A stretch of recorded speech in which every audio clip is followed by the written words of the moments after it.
Good morning to all. My name is Isabel Iglesias, and I am a member of the ESC of Group 1. And it is a pleasure to welcome you today in this house, the House of the European Civil Society, to talk about tourism, which is a topic which is very high in our agenda.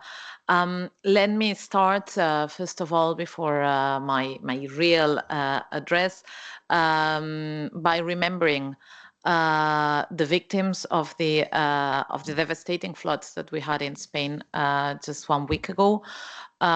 We are still, or we have not yet even still started to recover. We are still waiting for to find all those who have disappeared, and that's of course the main priority. So sending all our solidarity with the victims. But needless to say, Valencia is one of the partners of the project on which we are going to be working today. The region of Valencia, which is the most affected by those floods, together with Castilla-La Mancha and a part of Andalusia. The Valencia region and the region affected is eminently a very touristical part of Spain. It is also, I mean, the specific villages, small cities that were affected by the floods are cities with an enormous business activity and which were very populated. So we cannot measure at this stage the consequences of those floods, and this gives us, I think, food for thought for our work on the matters that occupy us today, and on the big topic of climate preparedness and climate adaptation, which is something that I think we need to really start integrating in our work and in our priorities in this European institutional cycle that we are starting. I am here today. Thanks for this moment of remembrance. I am here today. Not only as a member of the ESC, but because I am the rapporteur on a non-initiative opinion, which I proposed a year ago on tourism on sustainability in tourism as a long-term competitiveness factor. This is a topic which is very much at the heart of the organization for which I work, and which appoints me as a member of the COA, the Spanish Business and Employers Confederation, which is the Spanish social partner, which represents all the economic sectors in Spain, and amongst them the touristic sector. We have a long-standing council for tourism, which has in its membership all the touristic value chain. And there we work intensively to ensure that the entire touristic ecosystem is represented and transmits its priorities at local, regional, national, and of course European level. And there, that work that we are doing very much liaises with the topics that are going to be on the table today, and that are at the heart of this project that you have been working on. And what we tried with this initiative of having this opinion of the ESC was to follow up on the Palma Declaration, which you may know. The Palma Declaration was adopted during the Spanish presidency of the Council on the 31st of October 2023, and prioritizes sustainability as the new model to go ahead in tourism. The idea, or the heart of the Palma Declaration, was to foster competitiveness of companies in the tourism ecosystem of all sizes, including especially SMEs and micro companies, as drivers for competitiveness through sustainability. And that is what we try to really highlight in this opinion, on which we are working now during this autumn. It will be adopted next January in the plenary of the ESC. And there we try to work on fields that I think will be discussed today. So, for instance, the transformative impact of technologies in tourism as drivers to enhance visibility of SMEs, efficient management of resources, implementing more sustainable practices, making tourism more accessible by making bookings and payments more easy, creation of new job opportunities in the touristic sector, for which, of course, new skills and knowledge and strong social dialogue are of the utmost important.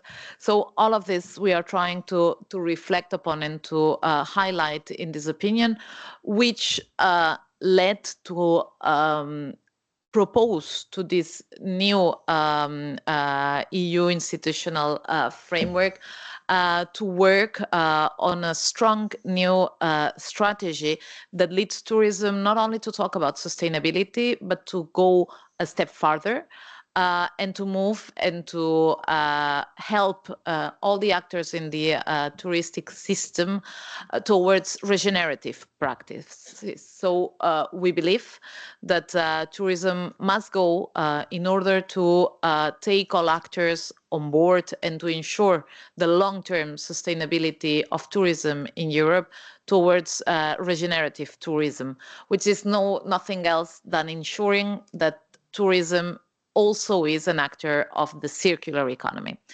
So all that sounds sometimes very far and very ethereal, but it becomes concrete when we think about how technological change, digital transformation, and all green practices go together in ensuring that the social and environmental impacts of tourism are all taken on board through that perspective. And for that, we think that very important tool is strong new governance in tourism policy that ensure that all actors in the system, we call it system, are really represented in the discussions that lead to the design of tourism policies. And for that, initiatives like this are of special importance because we believe really in the need to ensure that social partners, that all governance instances, that research institutions, etc., are really involved from the beginning in the design of tourism policies. And for that, we welcome really the implementation and the construction of the transition pathway for tourism, which is being reviewed in the coming months, and on which we are active in order to ensure that that this new trend and that this new circularity and the ultimate idea that tourism is also going through a new model of regeneration is ensured. So for this, we were, of course, very interested in following the hearing of the new Commissioner for Transport and Tourism. We really welcome the fact that we have, of course, a commissioner that has tourism in its name, and we hope that this is reflected in the structure of the commission with enough capacities to really sustain the loads of work that lie ahead in order to ensure this transformation in tourism, to make that it is yet another factor for the global competitiveness of the European economy. So I don't want to add more into this because I am sure that you will have a lot to say today and very interesting discussions. We will be very happy to read on your conclusions and on the input in order to still add into the draft own initiative opinion on which we are working. So I will be very happy to get your insights. And I'm sorry that I will have to leave a bit later this morning, but we will make sure to follow up on your work. So I wish you very enriching discussions. And once again, thank you for this event today, for this participation in these open days, and for counting on the ESC as a partner for your work. Thanks. Yeah. Oh, sorry. Just before giving you the word, Mr. Revuelta, I would like to thank Ms. Iglesias for this enrichful welcoming that she has done for us. And just to remind for the online attendees that we have, thanks to NHS, we have simultaneous translation available for this event, both online. You can scan the QR code that is reflected in the PPT, and it will appear automatically the instructions to follow this event in the language that suits you the most. And after this little remark, yes, I would like to greet Mr. Juanma Revuelta, CEO of the Finova Foundation, as he will be also introducing the broader objectives of the Futurism project. Thank you very much, Isabel, for hosting us today and for your remarks. And of course, after this event today, I hope we can cooperate with your report in the Economic and Social Committee. In my opinion, is the best reports of the committees, even for the European Parliament.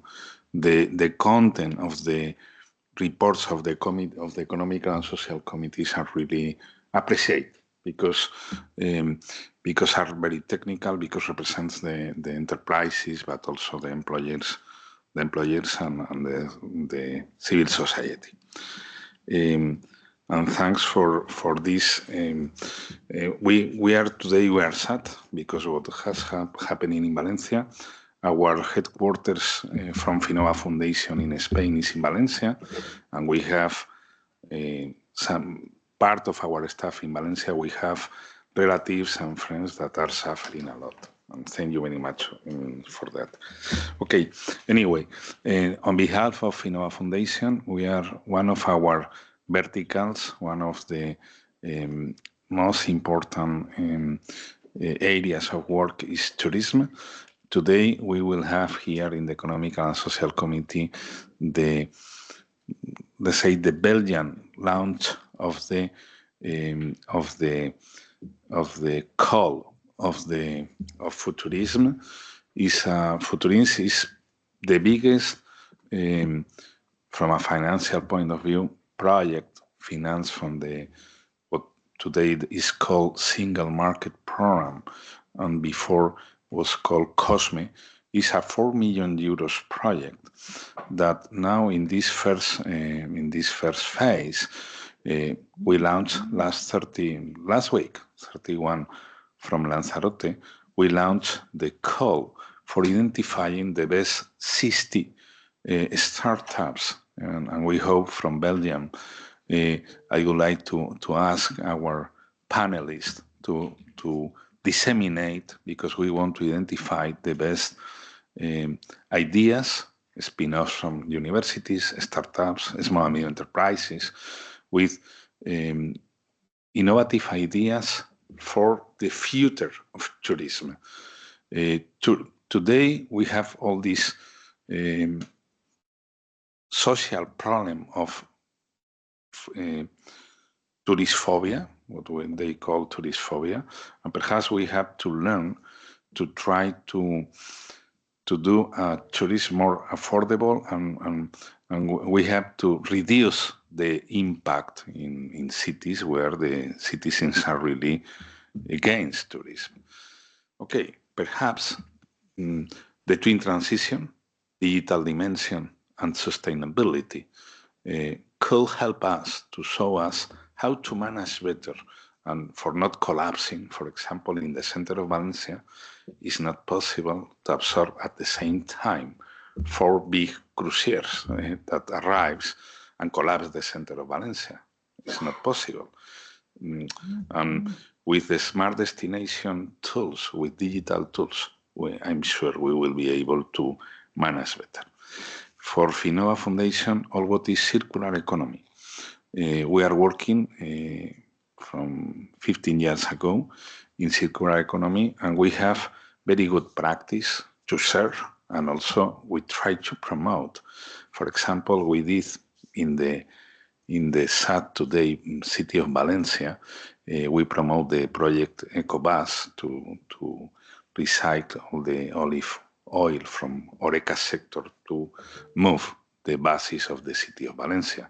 But there is a lot of challenges. We will explore some EU funding opportunities after for the future. What we would like today is to inspire not just enterprises from the tourist sector, but enterprises that could provide solutions for the tourist sector.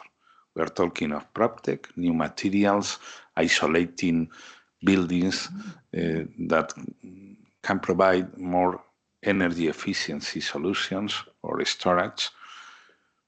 And a big challenge is the textile from Oreca, tons and tons of textile from this sector that could be used better, that could be recycled. What about the organic waste? We have identified a Belgian company that provide small digesters in every hotel to reduce the cost of energy and to reduce the volume of the organic waste. What about the grey water? How to reduce the water from shower, etc., for toilets? In some parts in Europe, we suffer also the water scarcity, and okay, it could help to save up to 60% of water. But please, any kind of new initiatives, new ideas that could help the tourist sector to be more efficient, to improve better, to reduce to be more, to help to mitigate the climate change, to circular economy will be more than welcome. Okay, we have partners from Belgium. Belgium, we are the partner, Austria, Croatia, Greece, Poland, and Spain. There will be 2 city labs. One of them is the city of Valencia. That means the startups will be, the spin-offs will have the opportunity to demonstrate their minimum product to demonstrate and to scale up later. They will receive a small amount, 20,000 euros each of these 60 companies, but the most important is not that, but a mentoring and accelerator program. It means we will try to help these companies to link to investors, to understand how to transform that idea in a new funding project. Today we have here with us representatives from the different European Union networks. We want digital solutions, we want environmental solutions, sustainable solutions, but also inclusive solutions. There are around, if I'm not wrong, Emiliano, around 40 million of Europeans with disabled that have not access to all the tourists this time. And with new technologies and innovation, we could do more accessible. Okay, let's dream in this project, Futurism. There were at the time 36 consortia that submit their proposal.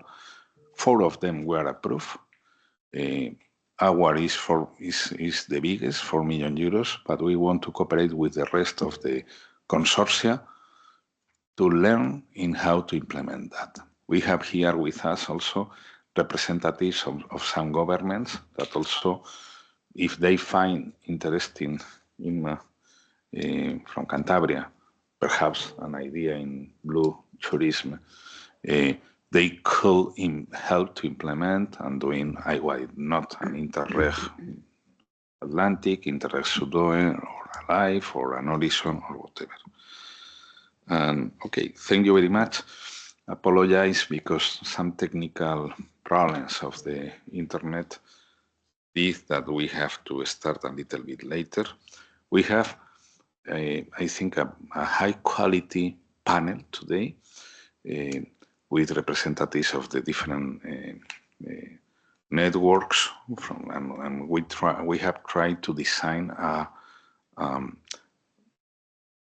let's say a polyedric approach from the tourism sector. And that's it. Thank you very much. Thank you very much, Mr. Revuelta, for highlighting the futurism project potential to support SMEs. And now, as you've said, let's move on to our institutional panel, where our panelists will explore the current landscape and future challenges of tourism within the EU and globally.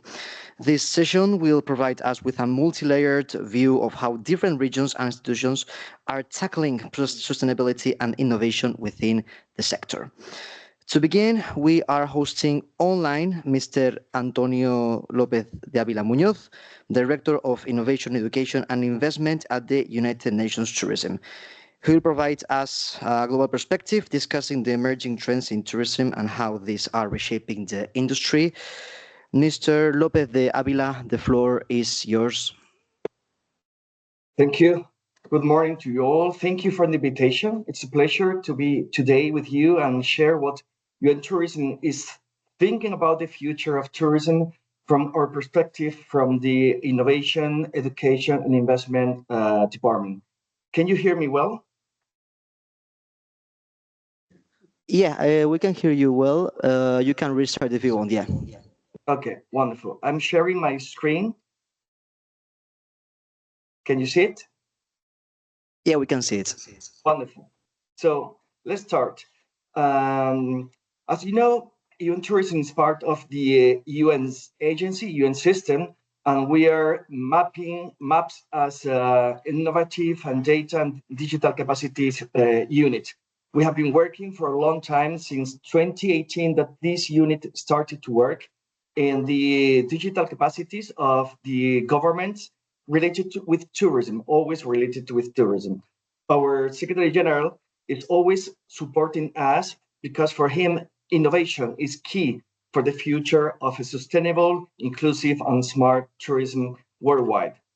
So let's start with a few global key data. And you know, maybe you know, we are already only 4% far from the data that we have, the historic data that we had in 2019. So the tourism sector worldwide has recovered pretty well. As you see, Europe is still the first region in the world inbound or not bound in tourism. So it's the most important region in the world in tourism. Globally, we have 1.3 billion international arrivals already, 1.7 trillion in USD exports, and around 9.1 contribution to the world GDP. That shows that tourism is really resilient and that we are doing pretty well worldwide. We have created 27 million new jobs in 2023 worldwide, and the sector continues to recover, but we know that the urgency for digital transformation has intensified after COVID. And for us, data and artificial intelligence are key for the future of tourism because we need to measure the impact of tourism in the society, in the environment, and in the economy. We want to measure the impact of tourism following the path of the UN Sustainable Development Goals. And the only way we can do it is generating data and using artificial intelligence tools to manage and to measure the impact so we can take decisions and based in data. Why this? Because we need to increase the operational efficiency of the sector, and only with AI tools we can analyze this huge amount of data, identifying patterns, and predict demand. So we can foresee the impact of this huge amount of people traveling around the world and how they are going to impact in our destinations, in our cities, in our countryside. We need to reduce the waste, as you were mentioned before, and we need to lead to more efficient operations. We need to give more personalized customer experience, and we need to create brief smart destinations. The European smart destinations model, I think it's in the way. Spain is nowadays the most advanced country in Europe related to smart destinations development. And the following one, I think worldwide, could be China. China has been doing a lot in this sense, in this field, and they have even very small villages in the country who has already their dashboards. They are dealing with data. They know the impact, the real impact of tourists in their villages. So imagine what can we do if we work on these data and AI applications in the European sector. Now we have data from villages to towns, cities, capital cities, provinces, regions, countries, and the European Union, but nobody can talk with the other. So the data are not standardized. So it's very difficult to do benchmark. It's very difficult to compare. So it's very, very difficult to take decisions or data-driven decisions. And we have data coming from the public sector and the private sector. So it's a mess.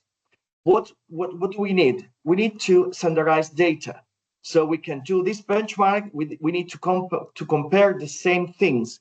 We need to improve algorithm performance and reduce the bias. We need to create data spaces as we are doing in Spain. It's in Europe. Yesterday, I was attending the launching of the new European tourism data space in Mallorca, in Spain. And it was fantastic seeing that 13 countries, 40 different entities, private and public entities, were together cooperating, creating this European tourism data space. Because we need to launch these data spaces so we can share this data and we can share initiative across Europe. So different sectors can talk with data. So maybe the automotive sector producing cars in Europe need to know how many tourists are coming that are going to need rental cars. So all the sectors are the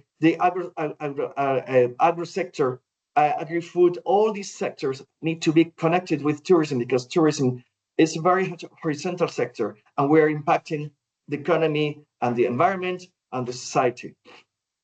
The strategic growth of AI in the world is huge.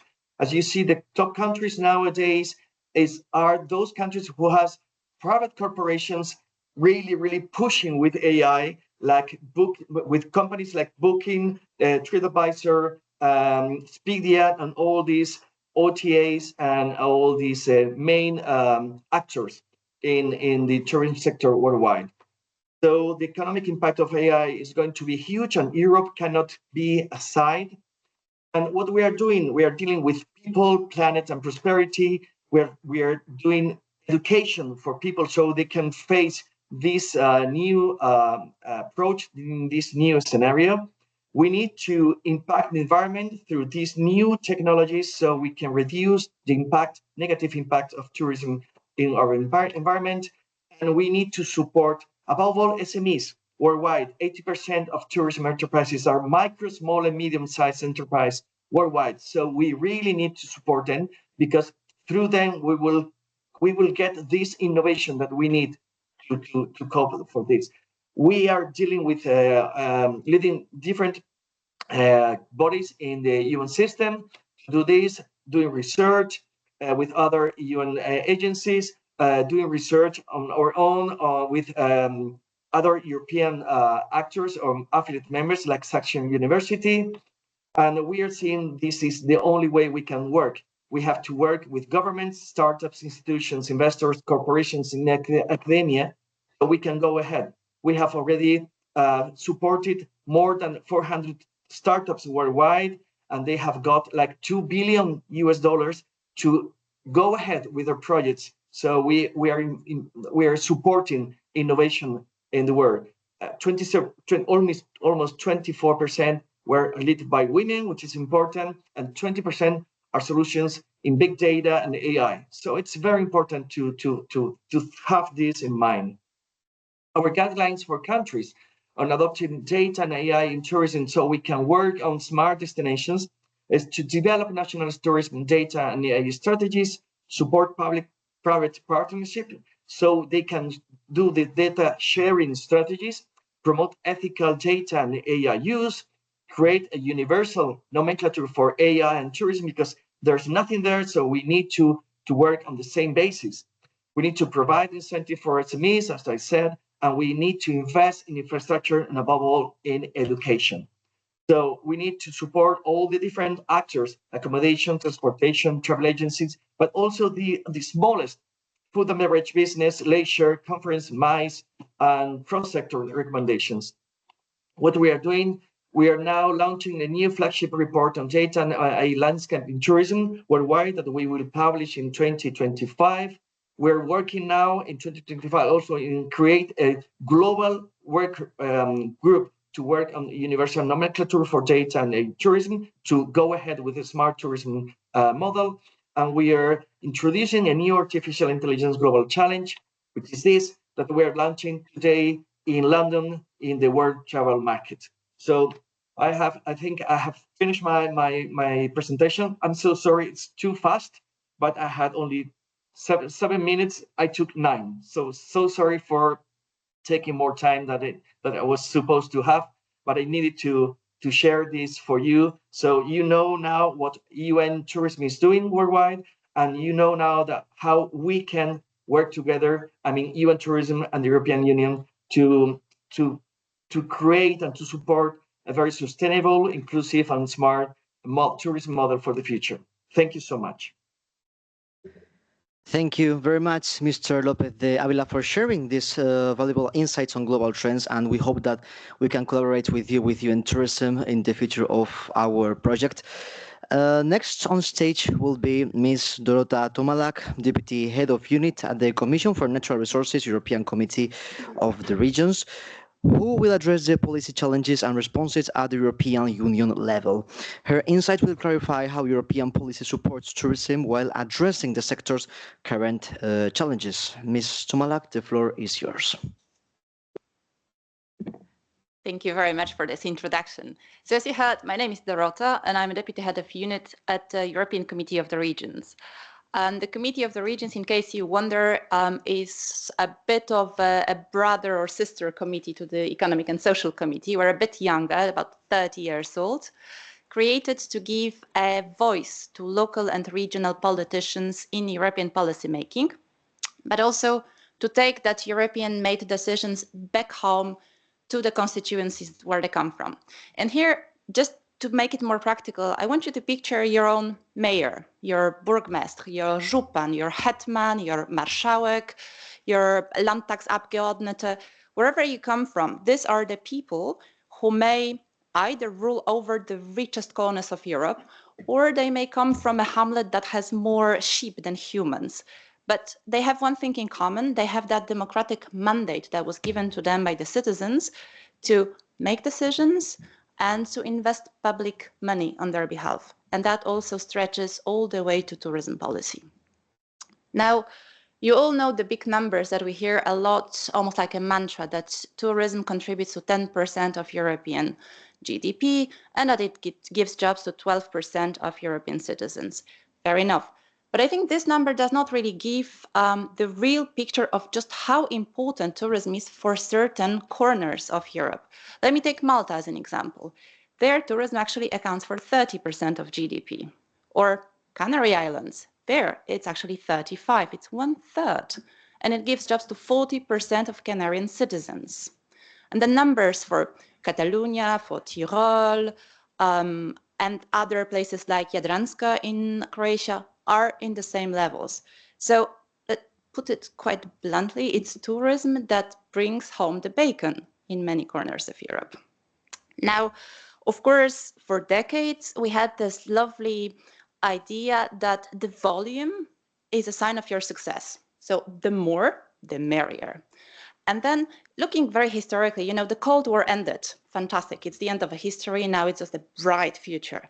Then we have the rise of low-cost carriers. Again, democratization of travel.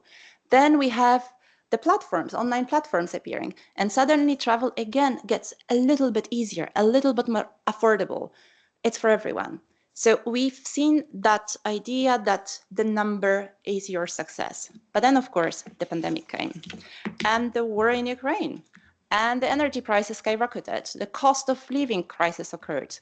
And during that crazy stop down period, a lot of destinations, a lot of cities, regions, provinces started realizing that having the number is just one side of the picture, but you also need to contrast that with what's been called here tourismophobia. So the unbalanced flows, the weight that tourism can actually have on certain destinations, on certain places.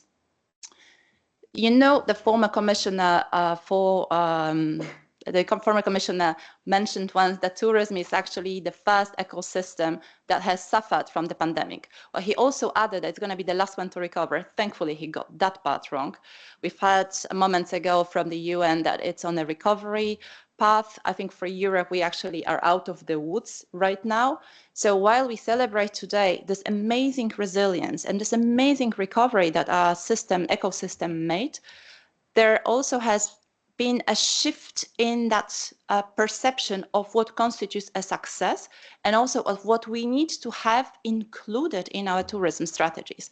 So during that period from the 2020 to up until today, a lot of public authorities have actually started taking seriously terms like social responsibility, like sustainability on economic, on environmental, and on social level. And we see increasingly these terms woven into tourism strategies. Now, I know that sounds a little bit nebulous if I say it like that, still very academic. So let me bring it down to a very concrete level.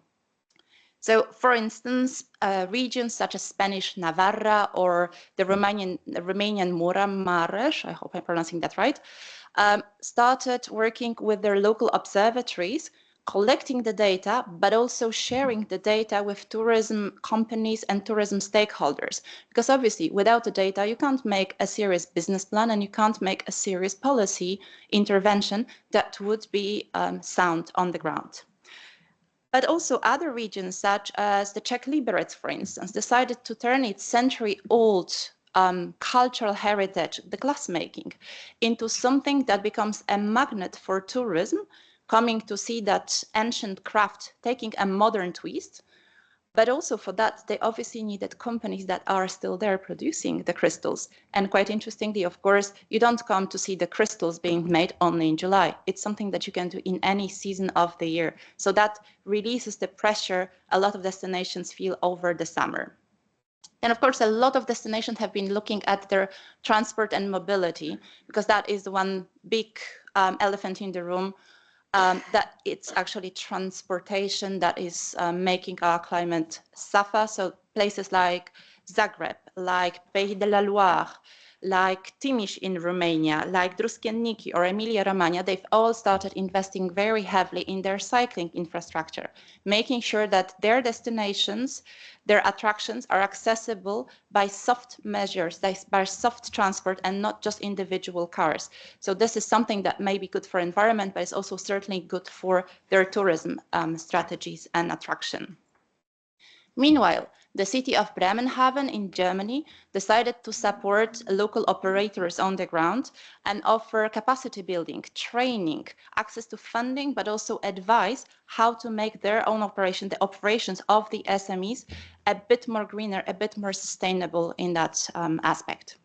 The Spanish Extremadura decided to go for people. So launching a pact for skills, they decided to invest into skills of those who either are looking for jobs or are in the job but want to do things differently, want to maybe take a different take. So here we're looking at skills in tourism, digitalization, for instance, in management, and in other options that may take people to the next level in their careers. And I mean, this is just the tip of an iceberg, really. There are tons of examples like that of destinations, of places, both small and big, that are investing public money to make things differently, to break the pattern. Some are, as you know, trialing, for instance, visitors flow. I'm thinking Venice, obviously. Some are looking at communication and discouraging maybe some segments of travelers from coming to their places. But I mean, whatever the test, whatever the transformation or innovation public authorities are undertaking, they need three things. They need strategies, policies. They need people who will actually deliver them. So basically the small and medium enterprises, and they need money to do that. So I was actually quite happy listening to my still president and soon to be the EU Commissioner for Sustainable Transport and Tourism, when he committed in front of the Parliament on Monday evening, to both come up with a new strategy for sustainable tourism for Europe and also to facilitate access to European funds in a way that it's more streamlined, more targeted, and also less bureaucratic. Now, of course, you'll have hard time doing that in this current financial framework, although he did say that there are some, I think, 16 billion euros spread across different envelopes, different budget lines that are there for different tourism operations. Now, of course, a lot of that money is actually managed by the central government, and the recovery and the resilience facility is taking a large chunk of this money that he mentioned. But I mean, there's also money that is still sitting in the regional development funds, and there is money in the single market, as the sums that have been mentioned today by our hosts. So having said all that, I think we've got everything we need to move forward. On one hand side, you've got public authorities, the members that I've been mentioning to you, that are interested in making a change. You've got the knowledge and you've got the people behind. So I think we have all that we need to succeed. Thank you very much. Thank you very much, Ms. Tomalak, for shedding light on the EU's approach to policy challenges. And now, for this panel, last but not least, we'll hear from Ms. Inma Valencia Bayón, Director of the Office of the Government of Cantabria in Brussels, who will share strategies specifically targeted at promoting sustainable tourism in Atlantic regions. Ms. Valencia, the floor is yours. Thank you very much. First of all, thanks for the invitation and the very warm memory to people suffering in this moment in Valencia. I am here representing the government of Cantabria. Cantabria is a region located in the north of Spain, in the so-called Green Spain, which has been a very successful name for these 4 regions located in the north of our country and sharing, I think, a very similar kind of tourism. Cantabria is also a region part of the CPMR, the Conference of Peripheral and Maritime Regions. And in this very big regional organization at the European level, we are leading the tourism working group on tourism of the Atlantic regions. So very recently we organized in Arnuero, Cantabria, a seminar with our other colleagues coming from the other Atlantic European regions to reflect about the challenges that our Atlantic regions are facing in this moment in the policy of tourism. And what are these challenges? They are very, very related to climate change. Climate change is driving shifts in tourism patterns and compels us to mitigate the risk of overcrowding. Although we have not yet reached extreme saturation, it is crucial to be proactive by diversifying our offering to distribute visitors and preserve both the quality of the visitor experience and the residents' quality of life. Being all of us Atlantic regions, in this seminar we reflected about the possibility to create a joint strategy in our Atlantic regions. And how? First of all, leveraging our air connectivity hubs and other transport infrastructures, ensuring high connectivity between our destinations to foster multimodal and easily accessible tourism. So accessibility is one of the main words to define the kind of tourism we want. Digitalization has radically changed how tourists decide and act, and it is key. It is key to take control of these digital environments in a collaborative way. Another thing is to have a unique and a specific message to the tourist profile we seek. Cantabria is also part of the Pact for Skills in the tourism sector. This is a big opportunity for young people in our regions because the skills that are now needed in the tourist sector have completely changed, and we need a vocational training that is really adapted to these new needs in the tourist sector. Another idea very related to the Atlantic regions, but not only the Atlantic regions, is that tourism can be an opportunity to solve one problem, which is the population. As far as we are promoting a tourism, a model that is based on uniqueness, singularity, I think that a good strategy for tourism in our regions has to consider this problem in the rural areas mainly, and to set up a strategy attracting visitors all the whole year. The problem in the Atlantic is in Spanish is desestacionalización. Even in Spanish is a very difficult word to pronounce, but it is the fact of not having all the tourists at the same time in our country, and to have other months in the year which are not attracting tourism. This is one of the main challenges we have to face, and I think that cultural tourism is one of the solutions for that. One of my slides at the end, and I would like to have these slides because they are showing very nice pictures, is that we have two very big projects in Cantabria in this moment. The first one is Costa Quebrada. Costa Quebrada is going to be designated one of the geoparks of the UNESCO. And of course, they are going to attract many tourists. And we are just now reflecting how to control, how to manage this new attractive in our region. Santander is the capital of Cantabria, and the model that Santander is already working on is a model based on culture.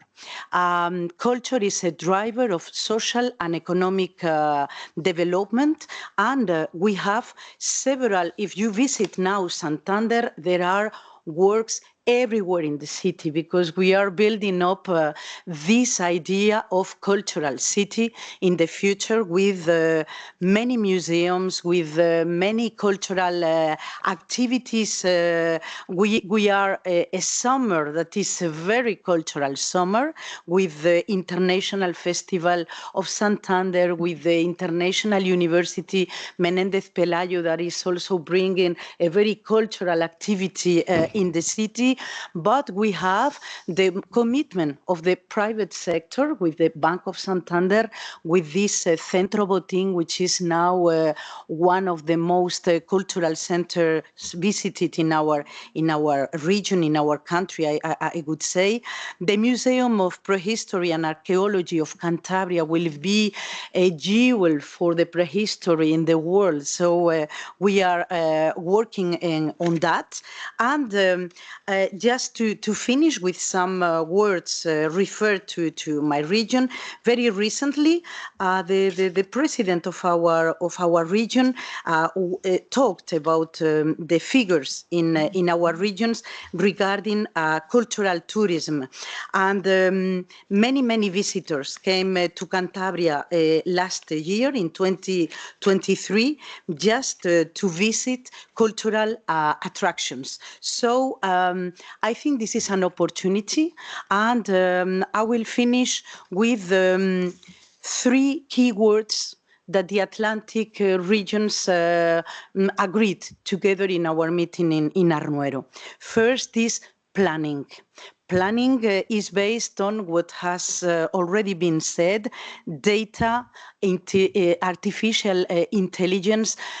Politicians have to use that to design strategies that are adapted and that are taking into considerations the new trends, the new kind of tourists that are coming, and the new needs of those tourists.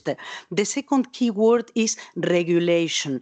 In our region, but not only in our region, there is a growing problem related to digital, that is the short-term rentals, and it is provoking many problems in our cities, in our villages, in our rural areas, because for young people, for instance, it's very difficult to access to a rent, to a house, to an apartment to rent.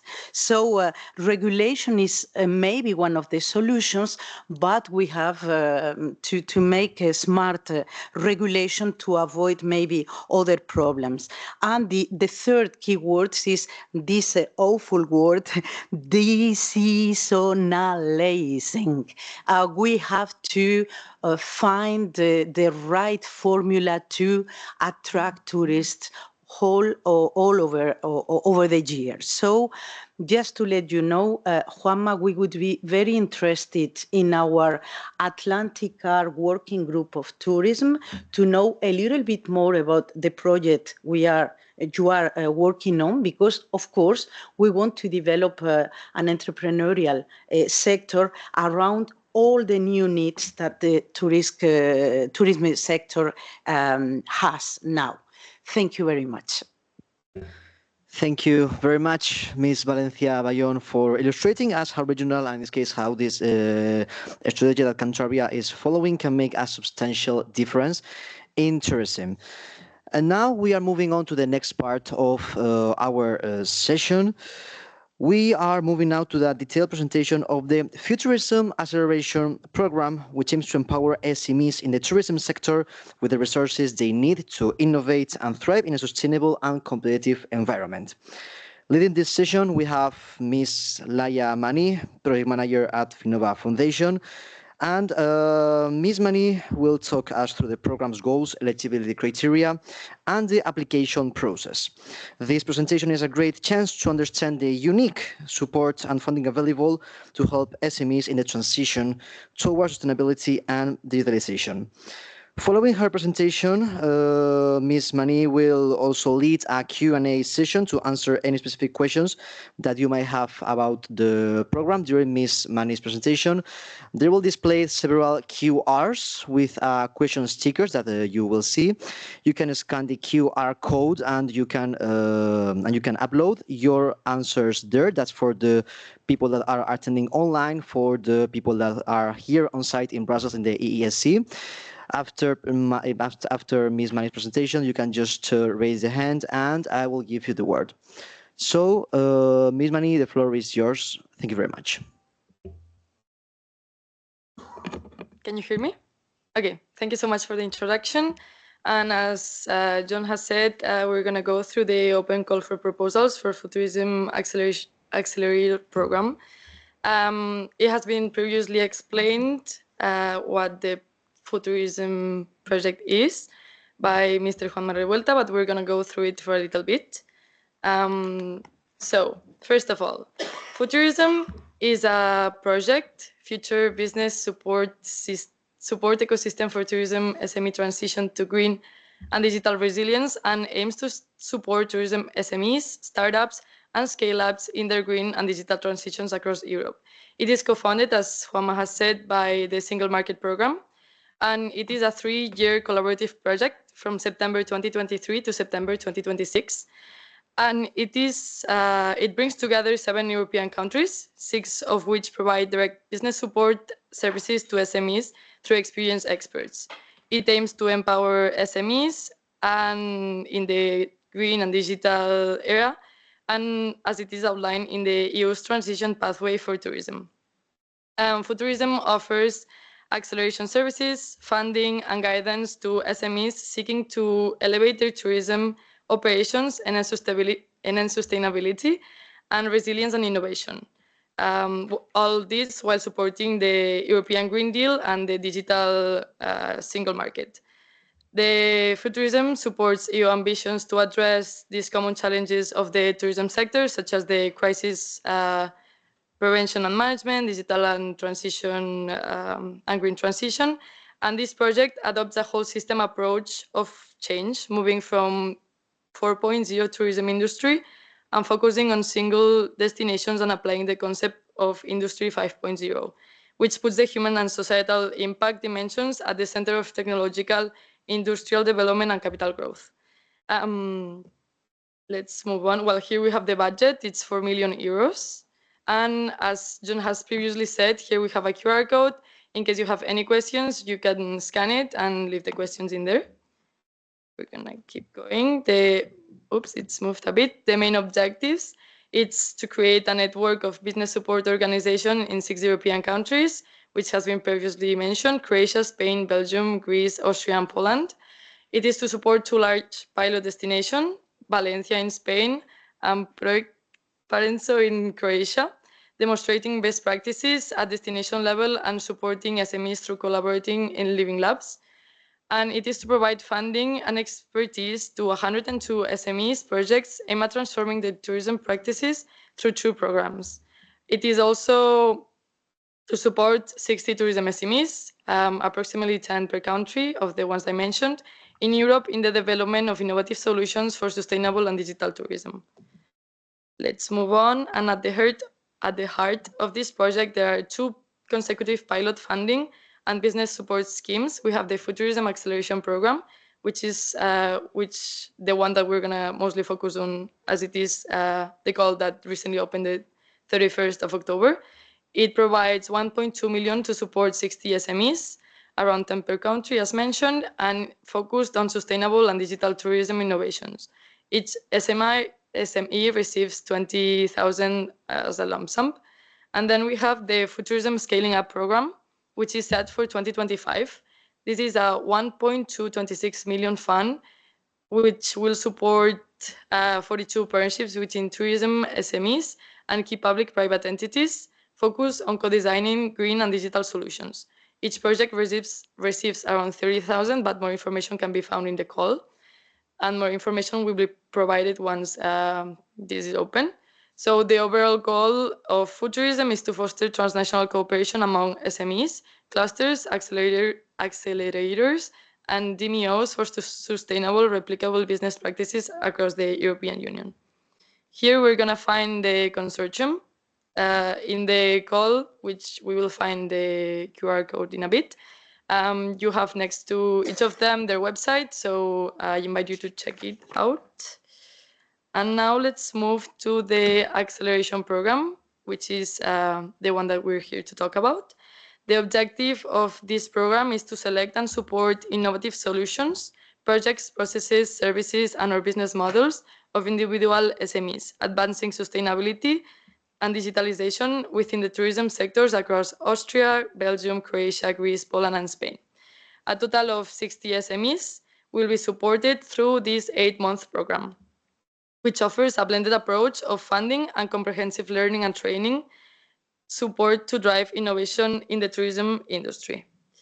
The goal of this accelerator is to transform promising innovative ideas into marketable and replicable and scalable products, services, and business models that will be able to contribute to the shaping of the future of sustainable and digital tourism in the target pilot destinations, these 6 pilot countries, and beyond the whole Europe and globally. The expected solutions include improving energy and water efficiency and waste management in the tourism facilities, circular economy solutions, and reduction of the tourism sector carbon footprint. We will have more of these indicative projects and activities expected in the Annex 1. Here in this QR code, if you scan it, you can find the whole call, which is the one that I'm going through currently. And so by combining financial support with expert guidance and tailored learning paths, Futurism aims to accelerate the growth and impact of these innovative SMEs, fostering a more resilient and forward-thinking tourism ecosystem across the participating countries. Here we have the main things that the accelerator offers. The selected SMEs will receive the funding of 20,000 lump sum to implement their innovative projects, and as well a tailored business support services capacity building program is called, and it is completely free of charge for all selected participants, plus additional benefits that we're gonna be able to see in a little bit. Let's go deeper into the capacity building program. We have different things that this includes. The first one, interactive training workshops on key tourism innovation topics. The workshops are designated to cater to participants' diverse needs by offering a flexible curriculum that allows them to select lessons based on their current knowledge and their interests. Here we have them named. We have the introduction and fundamentals. It is mainly to provide knowledge on project methodology, market research, and team management. The second one, basics of entrepreneurship and co-entrepreneurship. It covers various aspects of co-entrepreneurship, and it goes from unlearning outdated models to leveraging innovative organizational structures. As third one, we have financing and capital management, which is more information on different funding sources and investment management. Then we have digital transformative and technological tools, which equips participants with the skills to use digital and technological tools effectively. We continue with strategy and scaling, which focuses on international expansion and strategic innovation. And then we have impact measurement and pitching, which covers how to measure impact and present business ideas effectively. All of these are mandatory. Each training topic category includes around 3-4 sessions, and each session lasts around 2 hours. As mandatory, it is a minimum of 20 hours of training, so it's around 10 sessions. And the participation is interactive, mandatory, and at least 2 members of the selected SMEs have to be in each training session selected. Let's continue with the customized mentoring, which this might be a great opportunity. It is a mentoring with industry experts. It's 10 hours of free mandatory mentoring sessions. It is customized mentoring program. Let's not forget all of these are being done by teams. So it's all digital. You can join from everywhere. And it is mentoring aimed at helping participants scale their innovative solutions effectively. It also includes a follow-up support. So it reinforces the knowledge gained during all the training sessions and ensures that the advice is directly relevant to the training topics. Let's continue with the networking opportunities with the European tourism ecosystem. It is networking with peers and potential partners and our investors. We're going to go a little bit deep into this. So it is held by Zoom or Microsoft Teams. And we have 5 transnational webinars, which are all mandatory participation as well. And we have them here listed. Futurism Acceleration Program Transnational Kickoff Event, Fireside Chat with Industry Leaders, Investor Meet and Greet, Futurism Roundtable, and Futurism Demo Day. All of these will provide invaluable insights, connections, and opportunities to accelerate your growth in the sustainable and tourism sector. Then we're gonna see the additional benefits that I've previously mentioned in some of the slides before. So the selected applicants of the Futurism Acceleration Program will benefit from participating in a special edition of Startup Europe Awards, gaining opportunities for further mentorship, promotion, and support in accessing EU funds. To give a little bit more of insight, the Startup Europe Awards is an open innovation methodology promoted by Finova Foundation in collaboration with Startup Europe and with institutional support from the European Commission. Its main objective is to promote the success of entrepreneurs and SMEs that develop innovative solutions to challenges aligned with the Sustainable Development Goals, providing them with support to effectively access EU funds. As well, the selected applicants will be granted access to complementary credits on the Best B platform. We will be able to find all the links in the call as well at the end of this presentation. And also access to the latest trends and development in sustainable tourism. Now let's move on to what do we offer. So as mentioned before, there is a funding of 20,000 euros per SME. The eligible costs that can be covered. We have here a little bit of a list. So eligible costs specified in the application form are 100% covered through a lump sum with no co-financing required from the applicants. We have that it provides to travel, accommodation, and subsistence. It is for expenses for project-related travel to sustainable destinations that include transportation and lodging, between others, as well equipment and supplies, which can go from purchasing or rental of tangible equipment and materials necessary for project implementation, like IT equipment. We have the tools and or technology solutions.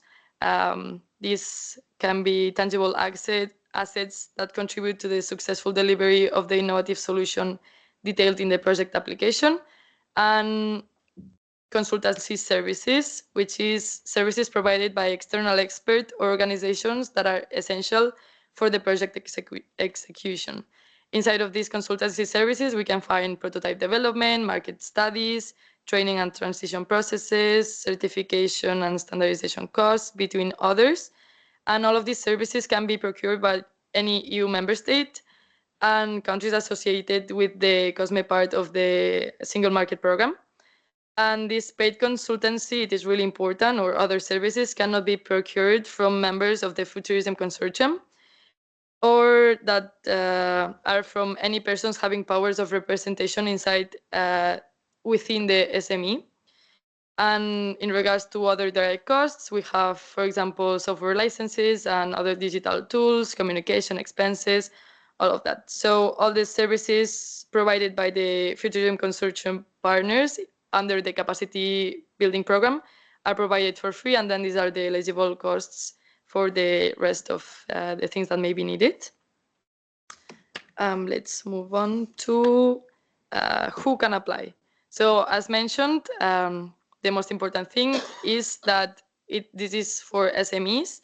Innovative projects should be submitted by a single SME, so partnerships are not eligible.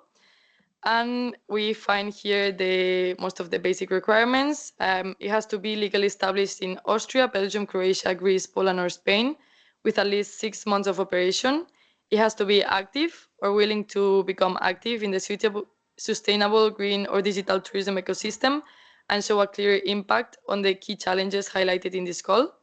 As well, we invite other applicants from other sectors that may apply if their projects clearly address the priority challenges outlined in the call.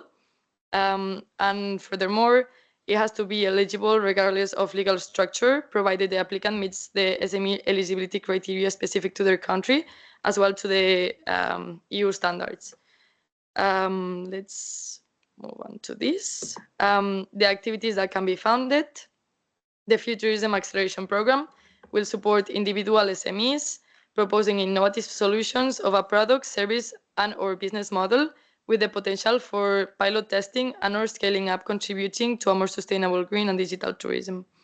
The proposed project activities should be aligned with the eligibility and evaluation criteria, which we will go through in a bit, and contribute to one or more of the priority challenges. Here we're gonna see some of the activities that can be funded. We have cooperation between tourism service providers, measurement of tourism impact, social sustainability and innovation, sustainable mobility in tourism. There are many more. In the call, they are, I believe, in the annexes more explained. So yeah, the proposed activities must align with one or more of the priority challenges in pilot destinations. And here as well, we have more of the categories: business development, intellectual property, sustainability, digital and innovative structures, services and solutions, promotion and communication activities, enhancing digital and green skills and competencies, and networking and cooperation activities. As well, it is important to mention that for this to be happening, each project must have a duration of 8 months.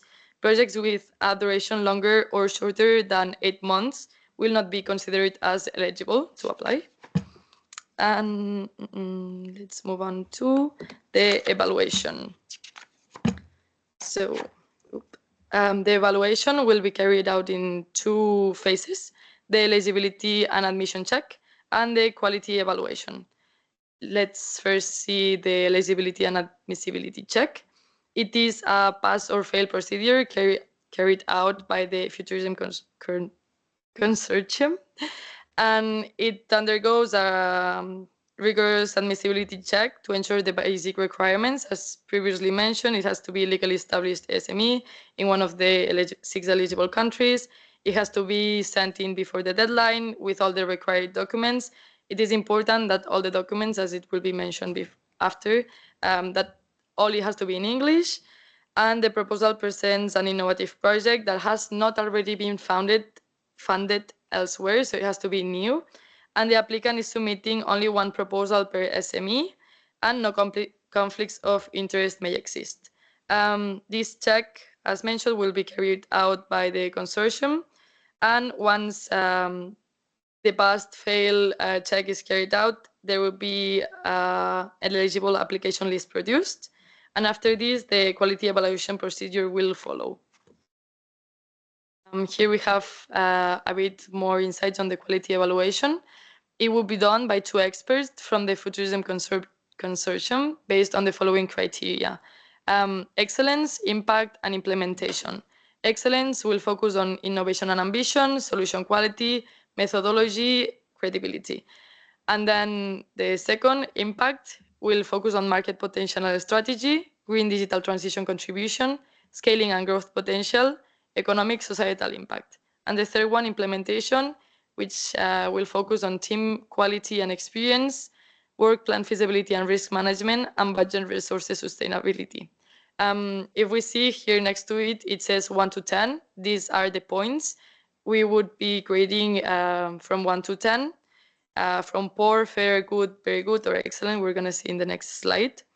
It is important to see that the maximum total score would be 100 points, but the threshold for each main criterion is 60% of its maximum score, and the overall threshold is 70 out of 100 points. Each expert would be producing an individual evaluation report with scores and comments for each criterion, and the final score would be the average of the 2 evaluations. In case there is a significant difference between the 2 expert scores, a third expert from the consortium would be involved in order to check what happened and which is going to be the final result. This evaluation process will take approximately from 6 to 8 weeks, and all applicants will receive this evaluation summary report with the final scores and with the comments for each criteria. It is important that the 10 highest scoring proposals in each country would be selected for funding, but in the case that we would not be able to meet this for each country, or there would be like 2 projects that would have the same score, then the priority would be given to proposals with the highest score for impact, which is right here, the impact, and then the excellence. So that would probably give us a better understanding of which one passed and which one did not. Moving on back to this. Then we have how to apply. Well, before I go into this, I wanted to mention that it is The idea is to have 10 SMEs per country, but in the case that that would not be possible, depending on the criteria of evaluation, we would adapt and maybe have 8 SMEs for one country and then 12 for the other. It would depend. Now, in how to apply, the applications must be submitted through the official online submission platform. Here, with this QR code, you have the clear instructions of it. Really important, again, all applications must be submitted in English. Here we have in the blue box that the start of application was the 31st of October, and the closing date of application is in January, the 31st of January of 2025. The evaluation and results will be around February and March of 2025, and the program would start around March or April 2025. Let's check a little bit. So the first one is to visit the Futurism EU, which I believe if you go through the QR code, it leads you there. As the second step would be to create or log into your account. This would be the screen that will show on your phone, on your laptop. You create it, you register, and then once you already have one, we are ready to go to step 3, which is a bit more of filling in all the sections of the application form. It can be further explained in Annex 2 of the call. And here it's more about the company name and more of the needed information. And as the fourth step, it will be to upload documents. I believe we don't have a slide for this yet. It is the documents that may be needed would be the project proposal using the provided template that it is on the call, the declaration of honor signed by the legal representative, proof of legal registration of the company and NACE code, and proof of full compliance with national tax and social security obligations. Again, it has to be in English. It's really important. And I believe this would be all for the main summary of the call. If you have more questions, again, you can scan here the code. And here we have some of the information of the website, of the email, and all our social media. And well, here we have the frequently asked questions QR code, which I welcome you to check. And again, the questions, if you have questions right now, you can send them in, and one of my colleagues would be checking it for further explanations. And I'll give the floor back to John. Perfect, Ms. Mani, thank you very much for your explanation in the Futurism Acceleration Program. And now we are leading to this little Q&A session regarding possible doubts that have arisen during this session. And actually, we got a first online question from Sietse Schelpe from WeTime AI Company. And actually, she has 2 questions. The first one is, would an AI dedicated to... Sorry. Would an AI dedicated to travel focused on providing personalized, cost-effective, and optimized recommendations be eligible to apply? And then the second question is, additionally, would it be possible to access live data to help optimize and distribute tourist movements within cities? So as for the first question, I would say that as long as it is focused on the challenges and the priorities that the accelerator wants to deal with, it could be seen if it does work inside this program. But we could further check it if we have a bit more of the whole situation sent to our national help desk. We might be able to check it. And could you maybe repeat the second question? Yeah, sure. The second question is, would it be possible to access live data to help optimize and distribute tourist movements within cities? I believe it would be a great idea to have this access to this data. I am currently not aware of how we could do this, but again, I welcome you to send these questions, and more detailed information will come to you if it goes through our email. Perfect. So thank you very much. Now I'm going to ask to the audience on site in Brussels if they have any other doubts regarding the presentation of Ms. Mani. If there's anyone who would like to have a talk, you can raise your hand and we'll give you the word. And yeah, we got someone who has a little doubt, so you can go ahead. The floor is yours. Hello. Maybe I had to ask this later, but I want to know what are the justification requirements for the application. Could you maybe specify more as the requirements? Maybe the type of, I want to know what type of grant offer and the justification requirements for the application. Okay, perfect. So first of all, this is a non-refundable grant that will cover all the indicated costs by the SME in the whole proposal submitted. And this project offers cascade funding, which means that the grant comes from the EU funds and that it will be paid by the consortium partners in each country. In this case, in Belgium, for example, it would be Finova Foundation. I hope this answers the question. Perfect. Thank you very much. Yeah, we got Mr. De Ferrari who wants to have a little question also regarding the presentation, so you can go ahead. Yeah, thank you. Then just a very probably technical question, but I think it is quite important for the people wanting to apply for this, because you've said something about the requirements to qualify for that. Do you have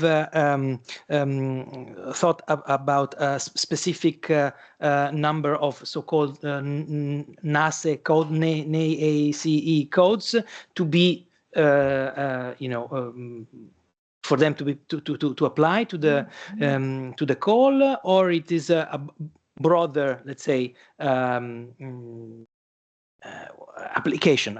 I just don't know, because I remember, for example, in other projects and initiatives like this cascade funding, that the fact that those let's say organizations trying to apply did not fit into certain NACE codes made them difficult then to apply, even if they did something very important and specific and to the point for the application, for the project. I believe this is also a very specific case. It may depend on who is wanting to apply, but as long as it follows the regulations by what SME is considered in the EU or in the countries, we might be able to adapt as well. It doesn't have to be specifically, it can be a different type of entity. We could check NGOs or different types, as long as we can make it fit into the criteria that it is specified. Further, I guess in the annexes, it is deeper insights into who can qualify for it or not. I'm not sure if this answers fully the question. Oh yes, but it's quite important, and probably for the people wanting to apply, please check and see, because it is quite important for them to know that. Hello, I don't know if do you hear me? And we also welcome. Hi, Laia? Yes. Yes, sorry, I wanted to help you with this question, because there is a list of NACE codes as they have asked in the meeting. I don't remember exactly the codes, but of course you could check in the proposal. There will be a list. It's a broad list of NACE codes, so it's quite broad. So a lot of different types of companies. But of course, it is true that there is a list of NACE codes that they could apply. So not every SME in every area could apply. They need to be in one of the NACE codes selected in the SMEs and in the call. But of course, as I saying, you could check in the proposal or send us an email to the help desk. But the different areas are quite broad. Thank you.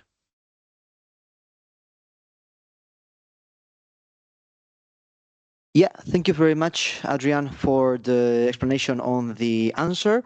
And I will just give room for one more question before we move ahead with this session. So I don't know if there is any other question in the audience. I'm just gonna give 10 little seconds to see if there's any hand risen. And it seems we are fine with the questions. Remember that if you got any other questions regarding this acceleration program, you can reach us through the email addresses that we have already showcased. So thank you very much, Miss Mani. Oh, yeah, but a really short one, please, because we are running out of time. Very, very briefly, I wanted just to add and to highlight that a part of the acceleration program will be, of course, to mentor in how to transform an innovative project in an Horizon Europe project or a LIFE project, or trying to transform that innovative ideas in public-private partnership in projects of 1 million, 2 million euros. Second, also the legal part is important, or what is identifying legal barriers that we can fight against here in Brussels.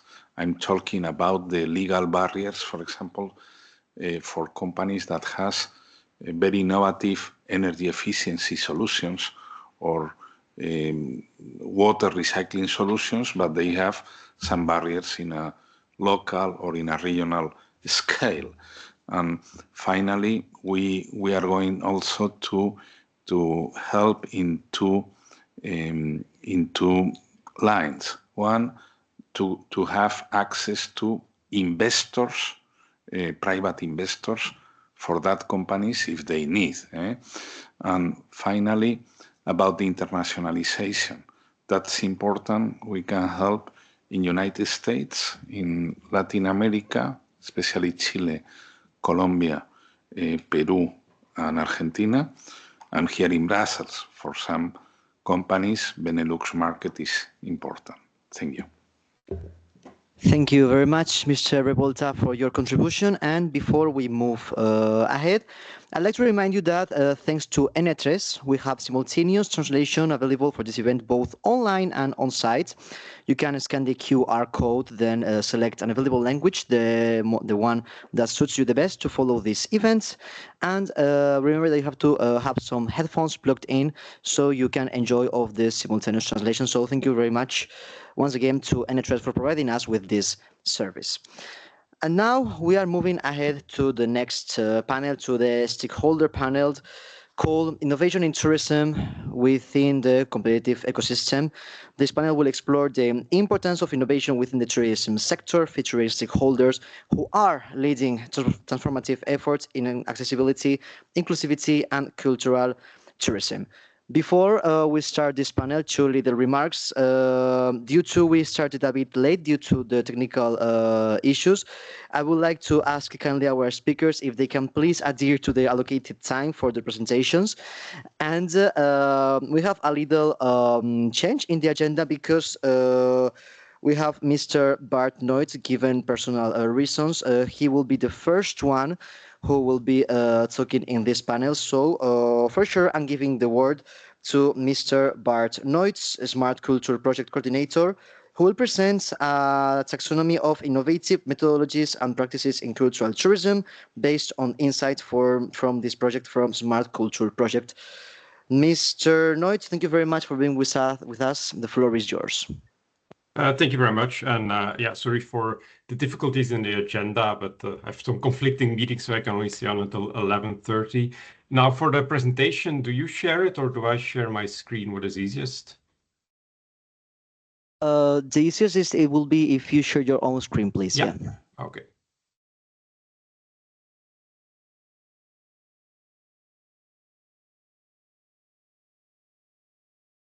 Perfect. We can see it. Yeah. Okay. Thank you very much. So thank you for the invitation.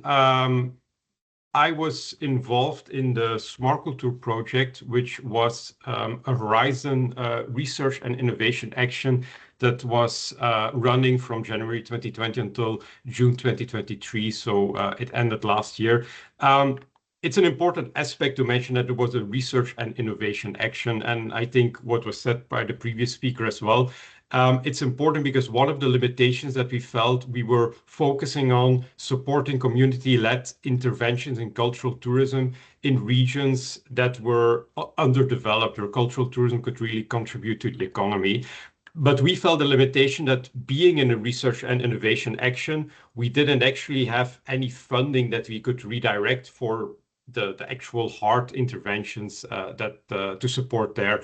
So ultimately, our interventions were much more on a theoretical planning level. And there, such a program like this one, where you focus on accelerating innovative ideas, are important to bridge that more theoretical basis of research and innovation actions towards innovation actions and also indirect projects and so forth. So within the Smart Culture project, we focused on the one hand, methodological innovations, and on the other hand, cultural tourism intervention innovations. The methodological interventions were really focused on the fact that we often feel like there are certain silos that are difficult to bridge. You have, on the one hand, the people involved with cultural policies, people involved with youth, people involved with education, and then people involved with tourism and often economy. They're sort of commingle and on a policy level. But we have to cross these bridges if we want to develop sustainable cultural tourism, and also to include the local communities in that decision-making process. And for that, we needed methodologies that we felt were more creative, that were more low threshold than the top-down planning approaches that often disenfranchise a certain part of communities because it's very difficult to participate in such processes. All the deliverables can be found on the project website, and also we maximally made open research data available on all the case studies that I will talk about in a minute as well on the Zenodo community platform of Smart Culture. So the central aspect of Smart Culture, what you see here in the orange rectangle, are the sustainable cultural tourism labs. And these were 6 case studies where we worked with the local communities directly to help to co-design community cultural tourism interventions that were then supported by theoretical frameworks and sustainability, decision support systems and things like that. In terms of consortium partners, we had 2 Belgian partners, KU Leuven and Visit Flanders, 2 Italian partners, the UNESCO chapter of Venice and the Ca' Foscari University of Venice, Model University of Austria, Breda University of Applied Sciences from the Netherlands, University of Lapland, Finland, the University of Split in Croatia, Sachiam Saragossa from Spain, and Quantitas, also an Italian partner that was involved more with the data aspect and visualization of the data there. In terms of the living labs, we had 3 urban labs, Rotterdam, Vicenza, and the Split metropolitan area, and 3 regional rural labs, Schelleland in Belgium, Ucciocchi in Finland, and Huesca in Spain.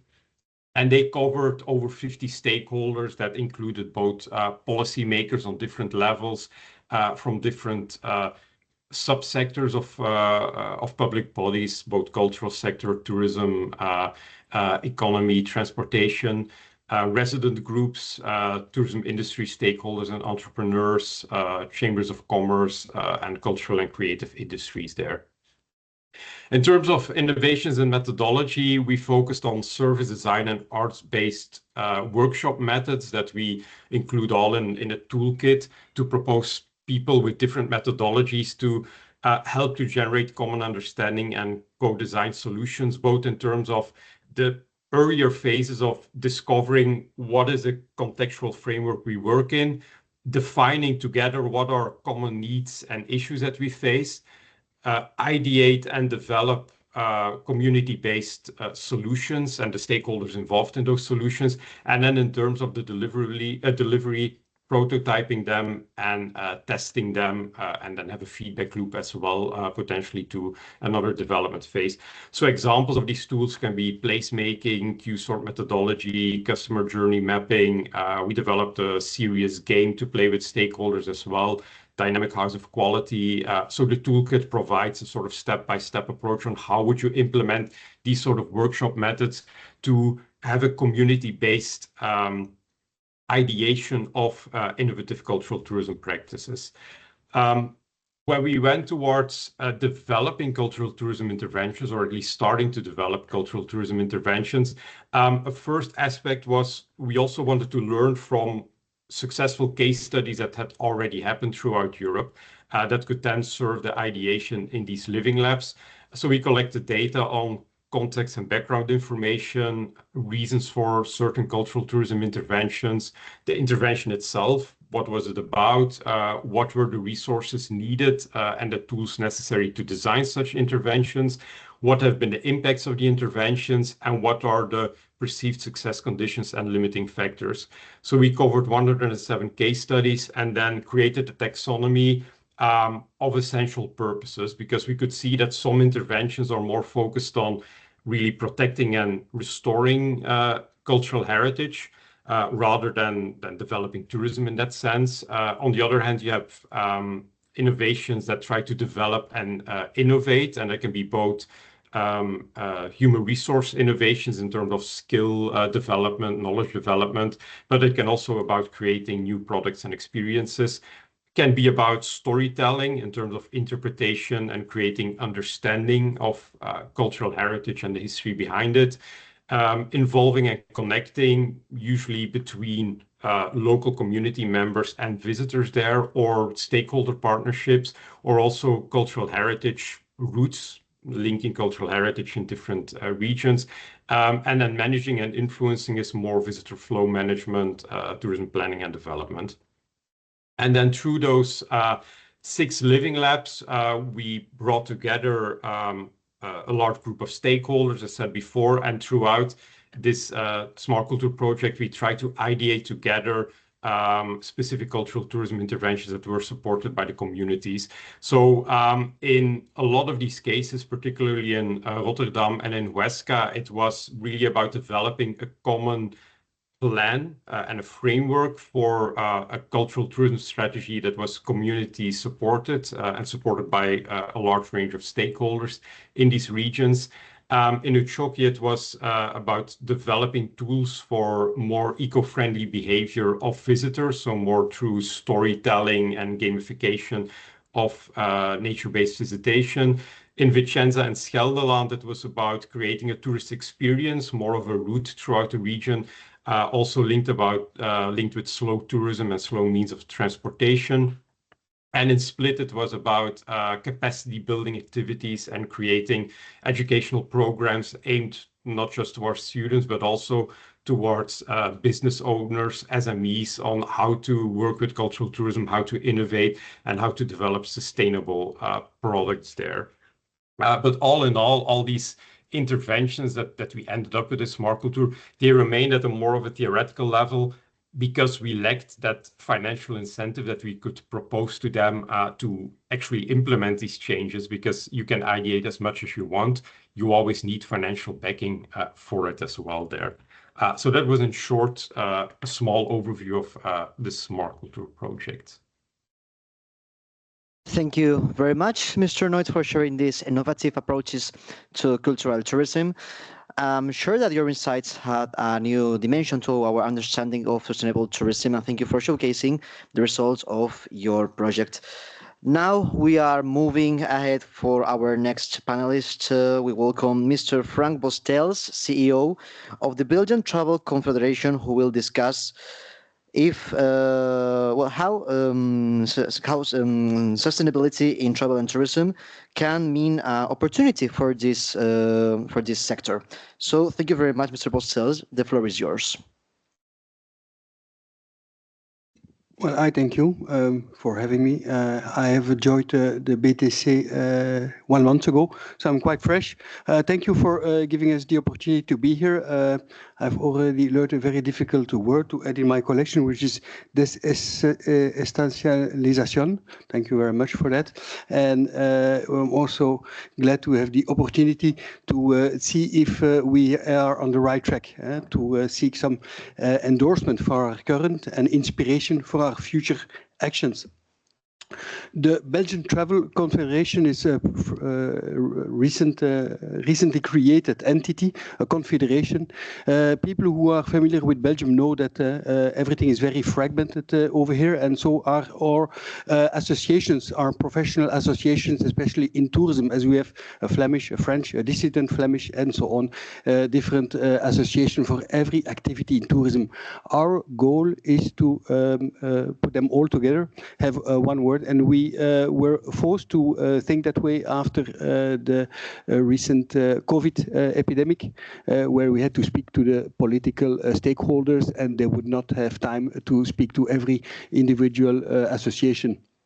So today we gather roughly 1,000 companies, being 800 travel agents and tour operators. We have recently welcomed the representatives of 25 tourism associations, who are the Antor Association of Benelux and the Belgian Association of Travel Managers, who are also representing 200 companies. All in all, Mr. Antonio Lopez, in his introduction, mentioned 80% of tourism companies being SMEs. In our records, I mean, it's rather 98%. What do we do at the Belgian Travel Confederation? Well, we have divided our action into 4 pillars, which are all interconnected, and one pillar cannot exist without the other, and one has influence on the other. The first one is certification, and that came pretty much on demand of the political sphere, because in the past, to operate as a travel company, you needed to have a license. Now the license has been revoked upon request of Europe, the European authorities, and the political services wanted somehow to protect the consumers, and that's how we have created a certification which goes under the name of CERTA. CERTA is also, I mean, it's a 19 points program that the candidates have to abide with, and it is interconnected with training. I mean, if you are certified, it also means that your people are going to follow a certain number of trainings that are essential for the execution of their jobs.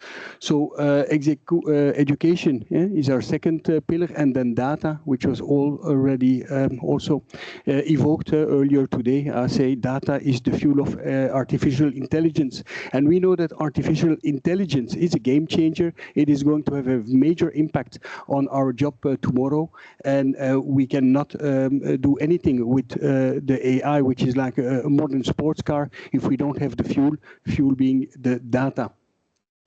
And then the fourth pillar, which is bringing us here today, is the sustainability. I mean, my heart is with the people of Valencia today, but in August it was with the inhabitants of Jasper in Canada, where 30% of the city was washed out. People in Madeira were stuck during a week earlier in September.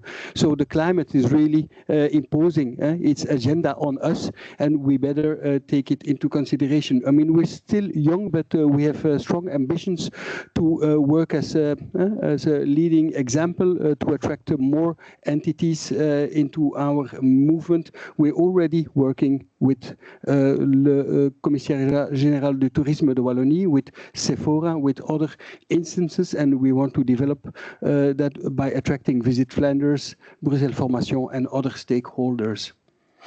So one of our main tasks is really evangelization, to advocate climate sustainability programs to the travel agents, because those SMEs are very small in size, they have limited capacities, and they might see sustainability rather as a threat than as an opportunity, as we at the Belgian Travel Confederation like to look at it. So when we spend a lot of efforts and time in explaining to the travel agents through information sessions, we're going to do that next week on 2 occasions in B2B fairs, one in Nivelles and one in Ghent for the travel professionals, lead them through the whole history of the different measures, precautions that have been taken by the European authorities to guide us, to accompany us in this ecological transition that we have to make. I lost my presentation. We are having a little technical issue. We are working on it. Just we're gonna give it a little second. So there was first there was the Kyoto Protocol, followed by the Sustainable Development Goals, next generation, Fit for 55. I mean, for you, this is all very familiar. I can assure you that for an SME travel agent, I mean, this is science fiction. I mean, this is unknown ground. And it is our job to explain them, to reassure them also that these are not things that have been invented to make their life harder, but that are there to help them. To help them what? Address and reply to the questions of their customers who are coming to them now with questions like, what is my impact on the nature? I mean, what am I going to travel in a sustainable way? Will I be able to travel with respect of the environment? So the most important document for us, let me see. It's the little green at the right-hand side of the screen, which is the transition pathway for tourism that collected 450 signatures, including the ANVR, my Dutch homologues, who have signed the document. We have not signed it yet, but it is our ambition to do that. But within this pathway, we found a number of pledges, and within the 50 pages in the 27 that were listed, we made a selection of three. First pledge that we took is number 8, the green transition of tourism companies. That is our pillar of the certification. We propose a certification process to the travel professionals, the 800 companies in Belgium with their different point of sales. Our certification requires 19 criteria, where we have included sustainability, of course, in the first step, with enumerating and informing the travel agents about the sustainable development goals. In the next step, we have a partnership with Travel Life from Holland, where the people will have a partnership standard in the Travel Life certification. And if they earn the certification of being certified by Travel Life, they get the CERTA Green Belgian Travel Confederation certification. I mean, the last stage is 320 criteria. We also supply a coaching activity towards the professionals to join, to accompany them in this whole journey. The second part is the skills and stakeholders support. This the pledge number 23, and that's our education program, where today we have 60 training programs available. They're about reskilling and upskilling. We have our own e-learning platforms, which are currently 15, and we're adding another 5 every year in Dutch and in Flemish. And we have a huge frequentation due to the implication of the CERTA requirement of trainings followed by our members. And education is really key. I mean, you're also aware that after the COVID, there was a big shuffle in staff, and that we have to reinvest we have to reinvest still in training the people. We're also collaborating with the Forum in Belgium, actually, to accompany students and people towards becoming professional, skilled travel agents to reinforce our profession.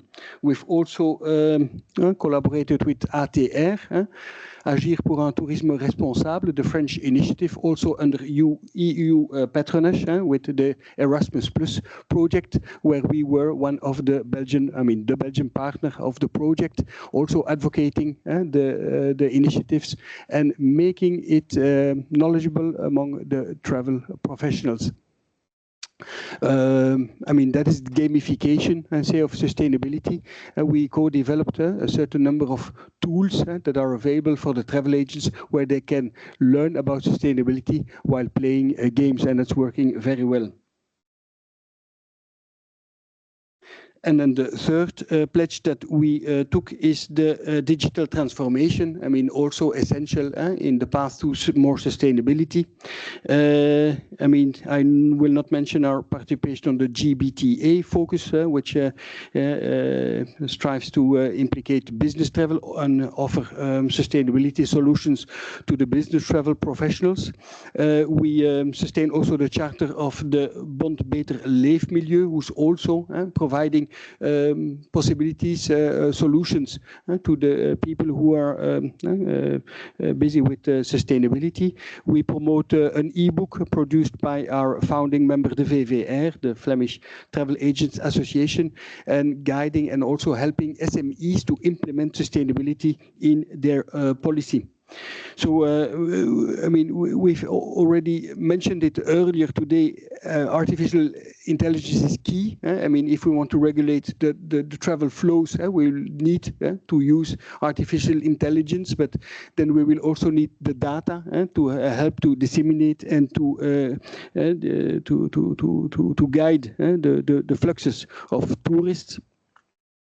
We've seen recent problems in the Balearic, no, in the Canary Islands of people protesting, but also in Barcelona, other places around. So over-tourism is also a challenge that we are facing, and we think that I mean, resolving the over-tourism issue goes hand in hand with adopting sustainability-proof policy.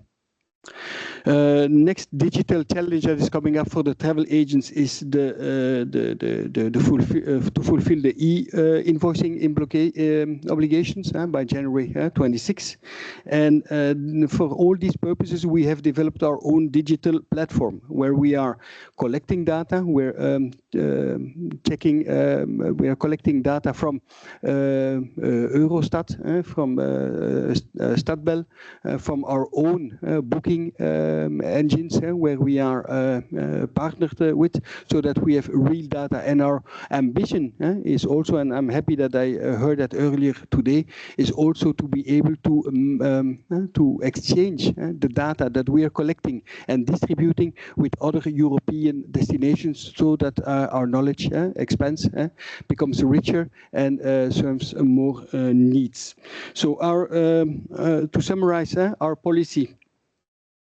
How we are tackling the sustainability challenges is by combining pledges, get trained, read, distribute information, play, and share. Those are the key words of our policy. I thank you for your attention.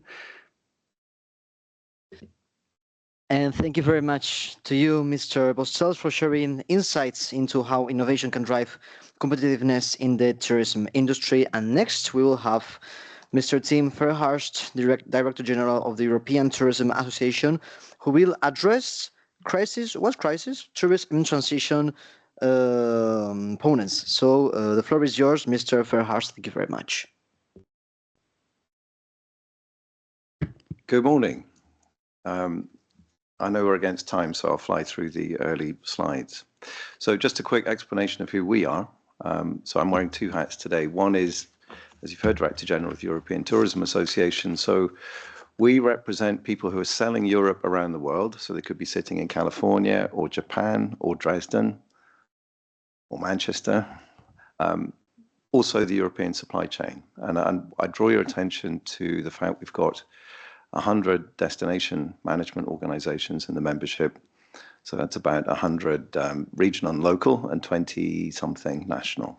So we've got a very good sense of the public and private challenges. And I think if there was a one-line summary of what I was going to say, it's better public-private collaboration is going to give us results.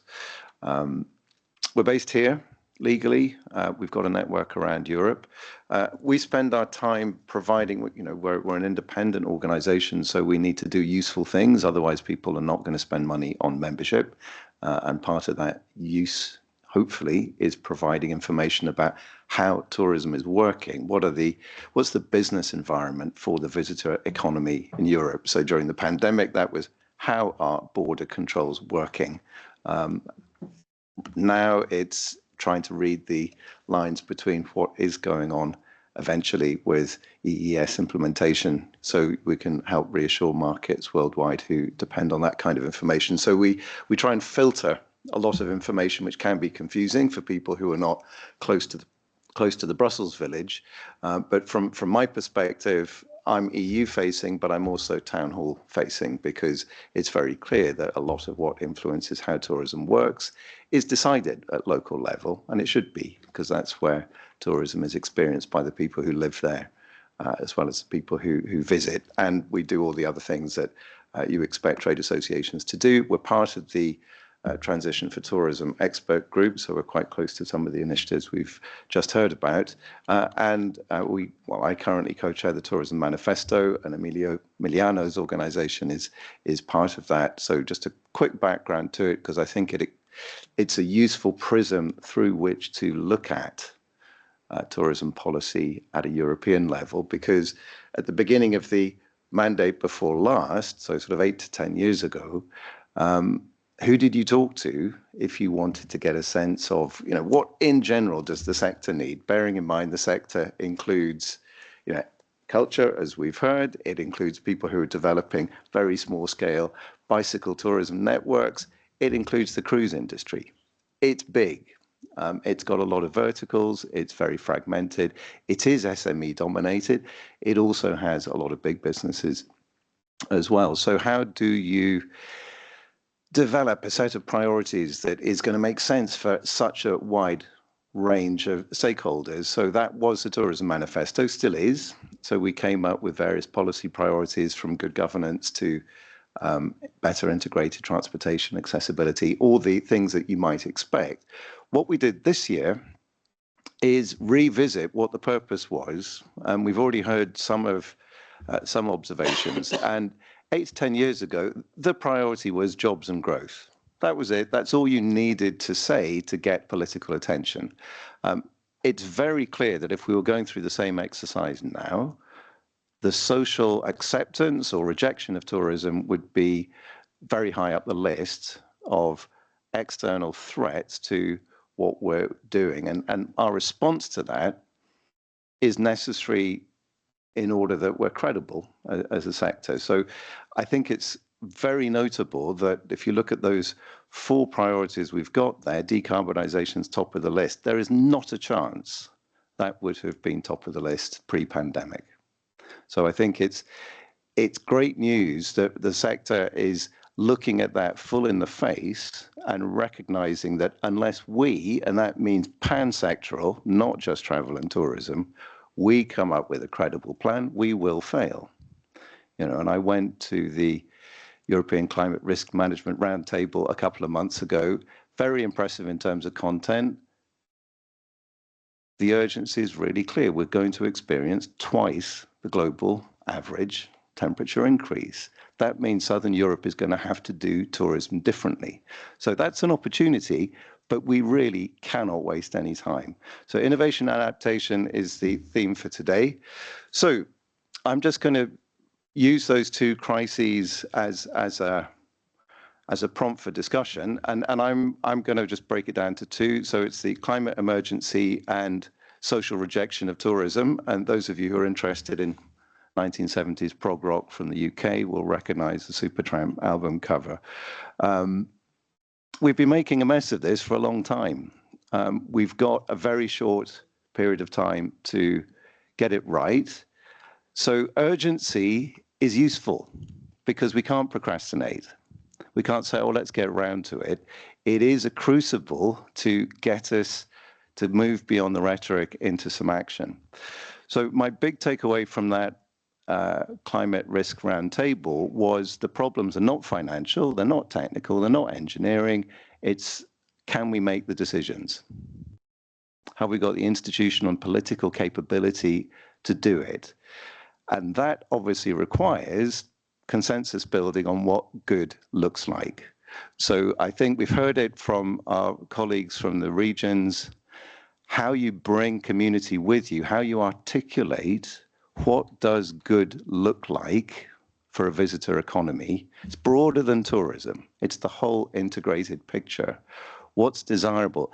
Short-term rental could be really desirable in a place where there's no hotels and there's no investment appetite to build hotels. It's highly problematic when it's cannibalizing domestic housing supply and there's very weak enforcement. All right, so it's not a one-size-fits-all. So we need more honesty, and that means awareness of risk, and it means awareness of the degree of adaptation that's necessary. This isn't just fiddling around the edges. This is wholesale change about where is habitable and how it's habitable. This is a big deal. Are we being sufficiently politically open and honest about that? But it is an opportunity. So competitiveness and demand, I'm just recycling something I wrote this summer on the left-hand side of this slide. Demand is growing. So, you know, it's great to say, well, we want better tourism, we don't want more tourism. Well, good luck with that, because the global population is growing, as is the number of people who can afford to travel. So we have got to come up with a strategy that can cope with increased demand. And for most industries, that's a good thing. So, you know, fully agree with the necessity to do product dispersal and the deseasonalization, which is marginally easier in English than Spanish. But part of that is to do with global markets, and that's problematic because that comes with a bigger carbon footprint. So we're in the world of intelligent compromise.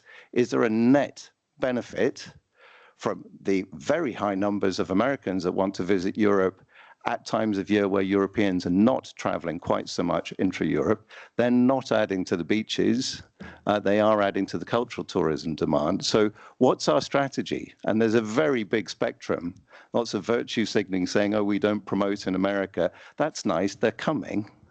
So what do you want to do? Do you want to influence that market or not? Up to you. So you can't just hold up your hands and say, I'm virtuous, not interested in that. It's coming. How are you going to manage it? So from the industry's perspective, here are the strengths and relative appeal. And the key thing to remember is people can go to other places perceived from outside Europe. So how we make it easy or more or less attractive is important. Today, we're not going to talk about visas. We are talking about the cultural and natural assets and how small businesses are plugged into that and can help make a living from it. It's the range and diversity of offer. It's an extraordinary region, but costs have gone up. So Europe has become more expensive dramatically, and in the perception of non-European buyers, quality has not gone up.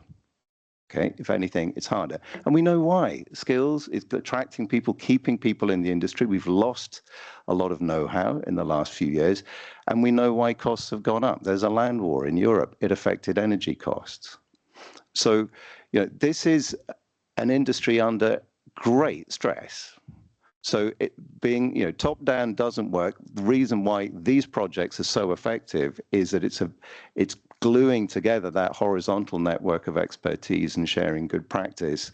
There is a lot of good practice out there, but gathering it together and sharing it fast and not just waiting to be told what to do by the regulator is necessary in order that we change fast enough. This will not be consumer-led. It has to be led by industry and the regulator. If we wait for consumers to say, I want this kind of thing, we're too late. So I think that's probably an insight I'd want to emphasize.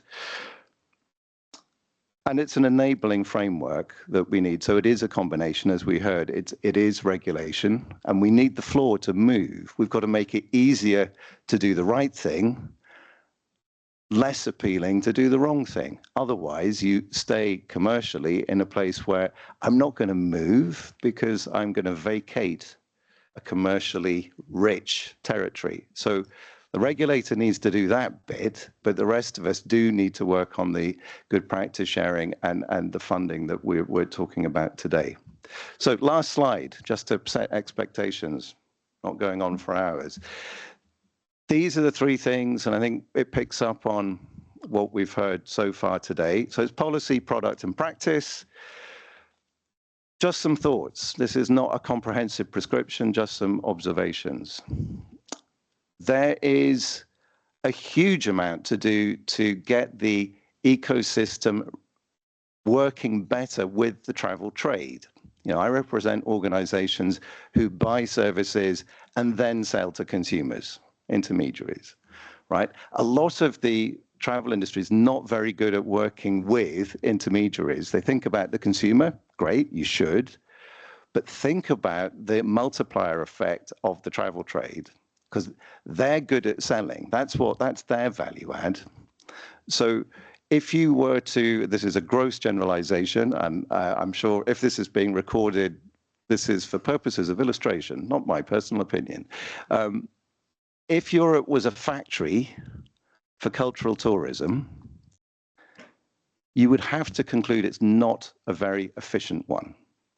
If you look at opening hours, if you look at ability to change pricing according to time of day, day of the week, just thinking about how we're innovative in how we distribute digitally our cultural assets, we're hopeless. An awful lot of them are running on technology that was getting a bit tired in the 1990s. This isn't okay. We've got, if we want to diversify flow, that means you've got to electronically expedite that flow through better use of the digital marketplace. That's why projects like these are so valuable. But it really needs to get to public sector attractions as much as anything, because they're the ones who are the slowest to adapt, and they're the ones who've got the biggest institutional obstacles, because you need to ask the minister if you can change the price by 50 cents. It's crazy. So we need to enable the cultural sector to act in a much more innovative way. Commercial and conservation ambitions are compatible. It's not an either or. We can be more businesslike about culture, and that will help raise revenue for culture.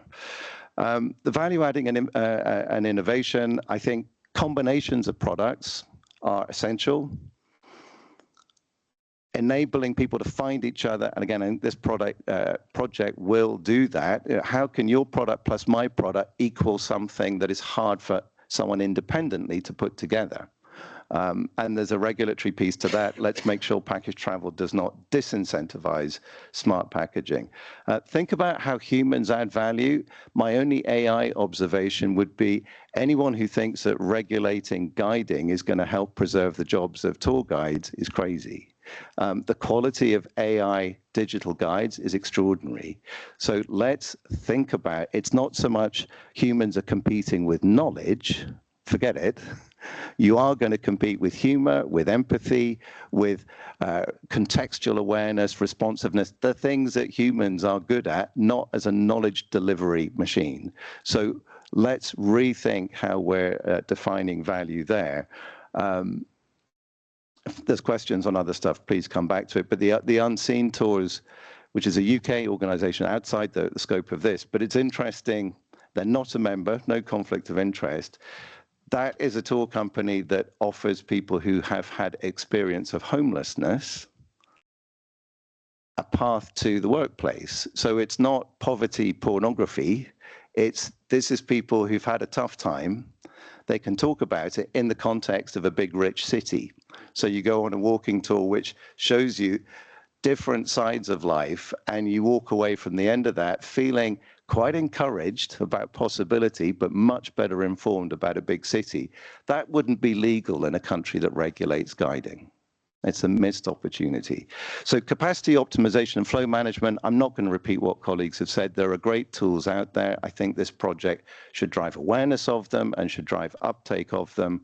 And I think the key thing to remember is this is not just about for the visitors. It's for the residents. They should be enjoying the assets just as much. Thank you. Thank you very much, Mr. Fairhurst, for this insight from ETOA. And now we're moving ahead to the last panelist of this panel. And I would like to welcome Mr. Emiliano De Ferrari, Executive Board Member of the European Network for Accessible Tourism, who will discuss the role of accessibility and inclusion as a pathway to a resilient tourism transition. Mr. De Ferrari, the floor is yours. Thank you very much. I'm waiting for the presentation there on the screen. And what I'm going to tell you very briefly, 8 minutes Oh my God. I will try to talk about the tourism stakeholders, because our organization is a multi-stakeholder organization. And I say why it is very important to have all the different stakeholders together. And I will tell you about what is accessibility, because it is quite important to be.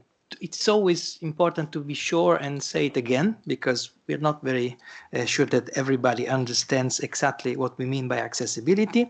What are the challenges for the different groups of stakeholders towards accessibility, trying to develop accessibility in their tourism offer? And then I will try to set up a list of very easy and possible solutions to those challenges.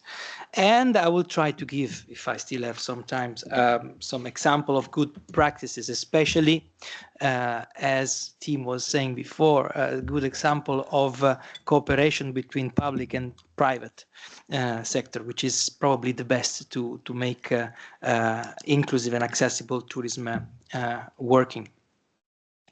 Okay, if I can have the biggest screen of the presentation, it would be better. Otherwise, I will use my glasses, because it's about accessibility also. Also this. Okay, I will use my glasses for the moment. So no pictures now. And well, just two very quick words about INAT, because we have been great, thanks a lot. We've been funded in 2006 and 7, actually, through a European project, which was called Mainstreaming Accessibility in Tourism. And we have been founded as a profit association, a non-profit association in 2008, based in Belgium. We are European, but actually worldwide, because we have members all over the continents. And as I was saying, we are a multi-stakeholder network, because we have together destinations, local, national, regional. We have tourist suppliers, we have researchers, we have organizations representing people with disabilities, basically, the quadruple helix, which is quite nice as I think. So we got it.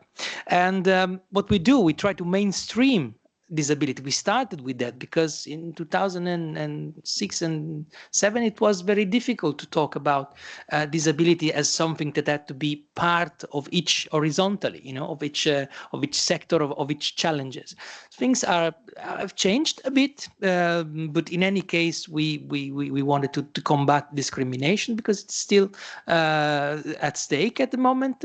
But what we were doing, and we are still doing a lot, is promoting inclusion and universal design in EU tourism. Universal design is a very important thing. It's an important methodology to design services and products which are available and accessible for all, without the need of redoing things, coming back and reshaping things, because we didn't think about the needs of some of our citizens, and this has something to do with sustainability. But I will come back to that later. But most of all, what we try to do is promoting the opportunities of accessible tourism for entrepreneurs, for destinations, for citizens. Accessibility is about rights, it is true, but it is a lot about opportunities in the tourism sector. And here, just showing off some of the partners and members of INAT. We also have, we are talking about Valencia, we have the Fundación Visit Valencia as one of the members of INAT. But you can see, and you can see that we have different stakeholders from that. But let's go to what we mean by accessibility is very important, because when we talk about accessibility, we may say accessible for people with disabilities. Well, we know from WHO it's 16% of the population has a disability, 1.3 billion, and in Europe even 20%, because of we're older. And but when we talk about accessibility, we talk about inclusion. It's a broader sense. It's not only people with disabilities, but so I was saying seniors, families with small children, people with health conditions, people with temporary impairments, etc., etc. When we talk about accessibility, we talk about comfort and safety. When we developed a product or a service which is comfortable and safer, it's comfortable and safe for everyone, and it prevents injuries. And I was talking about sustainability. Naturally, we talk about sustainability in the sense of the social and economic sustainability of accessibility, but also in the environmentally. Just think about designing something, a product or a service which is accessible. It will be sustainable. You don't have to. You will not have to go back and reshape it. You will save a lot of time, a lot of money, and you save energy. So, and then it's about good customer service. I mean, what is the scope of tourism? Is please our customers. So it's got customer service for all. So basically, when we talk about accessibility, we talk about quality. So quality is at the core of everything. So if we develop accessibility, we are developing the quality of our tourism offer. And why we do that? We do that at ENAT, but we advocate this around the world because, I mean, we're not the only one. We are really backed by a lot of important things because it's a right, and UN Convention on the Rights of People with Disabilities says that until since 2006. I'm trying to be, to look at only the late documents and stuff. We can go back to the 70s, but let's, we don't have the time. But because the EU Commission promotes it, the Union of Equality agenda for the rights of people with disabilities has a lot of things which are now taking place, like, for example, the Accessible EU Resource Center, which is a very important thing for many sectors, but also for the tourist sector, because there are lots of resources available, lots of best practices available, and all the events that have to do with accessibility. Then DigiGrow.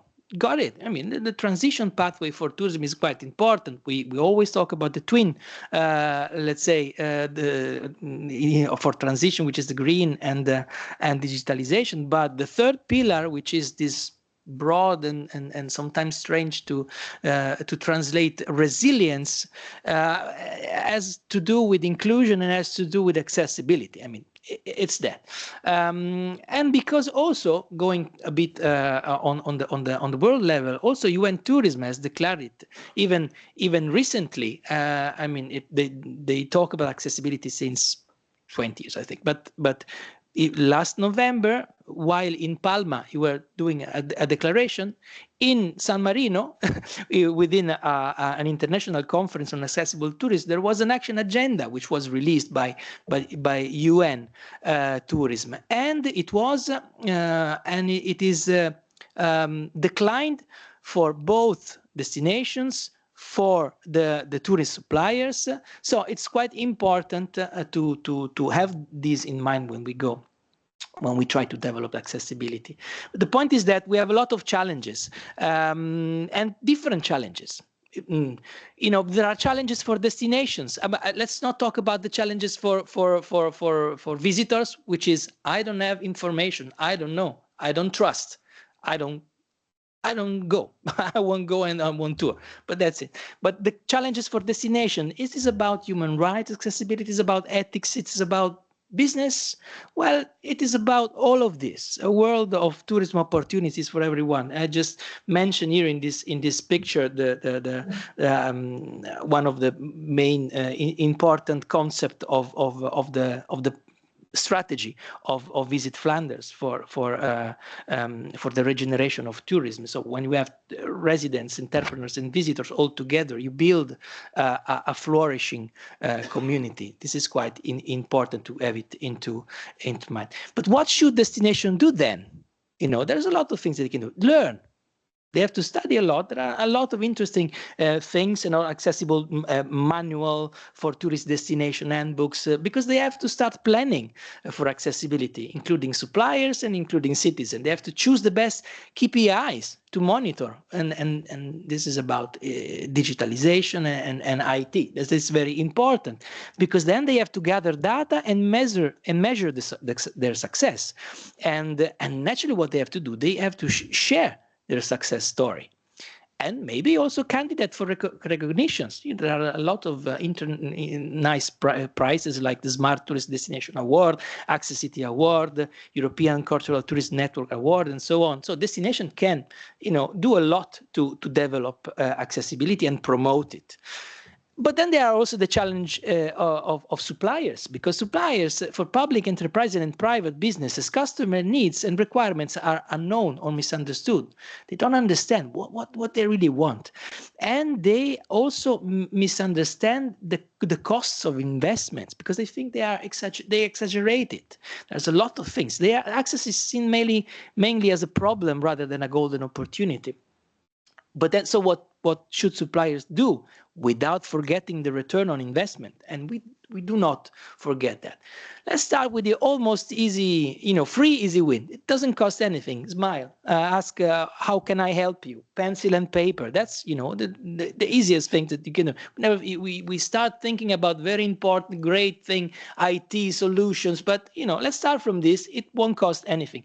But then there are lots of things that you can do. Learn. There are many resources to learn. For example, the UN Tourism has very interesting user guides, for example, on how to implement the international standards. There is a standard on Tourist for All by ISO.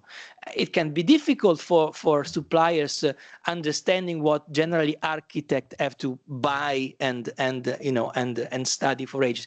But there are some guides which can help the suppliers to understand, what we have in mind before going in the hands of people, because they always have the fear of spending too much money to develop the accessibility of theirs. But there's a lot of different ways of learning, and in different ways, also digitally at different paces. I remember this project Dive Tour that we have just finished a few months ago. We were talking about gamifications with web app to learn to study accessibility by playing, and these are things that are very time is finished. And what other things that suppliers should do? Train also the staff and also the recruitment, because you have to know your customer, and also try to include people with disabilities in your team. This is another important thing we don't have the time to talk about, but people with disabilities within tourism businesses can be a very important idea. And then inform about your accessibility. There are very easy way to achieve that. For example, an access guide of a service that is easy to be done. This here is an example from Ireland, from the Hotel Gleneagle, and you can do it on paper. You can do it online. Naturally, you have to be compliant with the new laws on accessibilities. Remember the European Accessibility Act. There will be a law, and it will be active in few months. But you can do it, and describe barriers and share this guide to the public. And about capital investment, naturally you have to develop in phases, spread the cost over times, and avoid expensive mistakes. But if you use universal design, you will probably do less mistakes. Very short examples. It's just an example. I'm not really, trying to sell this, but I came through this. For example, we were talking about culture, which is one of the most important thing in the development of the next tourism. We have a European Capital Culture of last year, Timisoara, in Romania. They've done a lot of interesting things, putting together private and public. They made an app to make accessibility audits. So easy to do that. Free accessibility audits of restaurants, theaters, museums, hotels, giving then access guide, producing access guides all around the city. That is fantastic.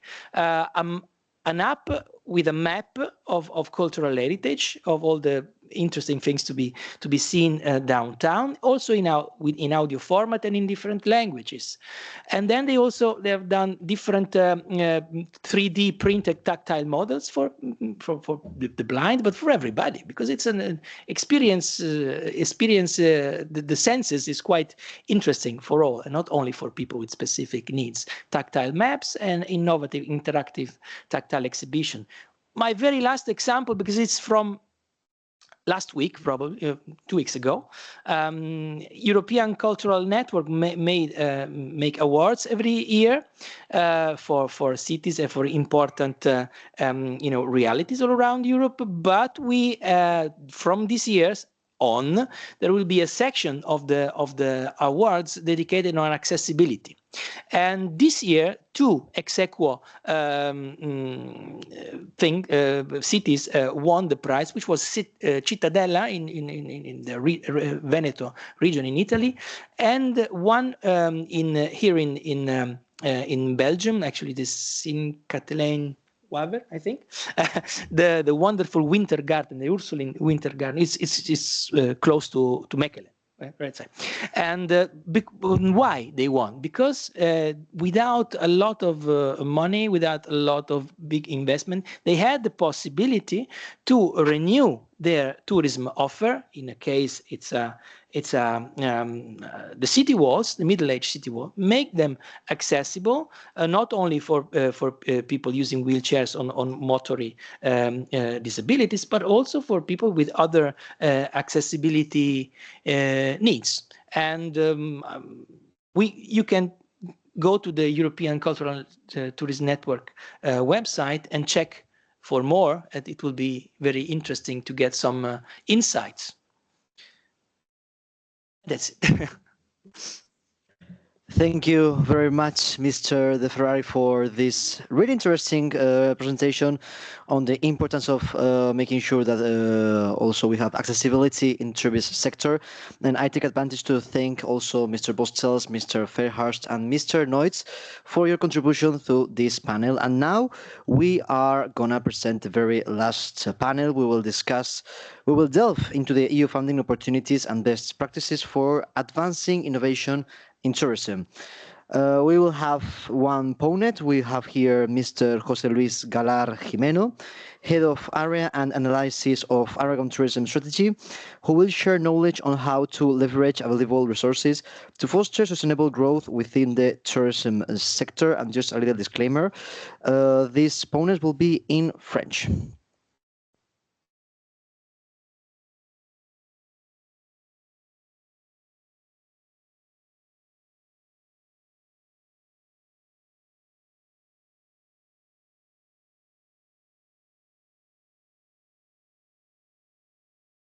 Okay, thank you very much.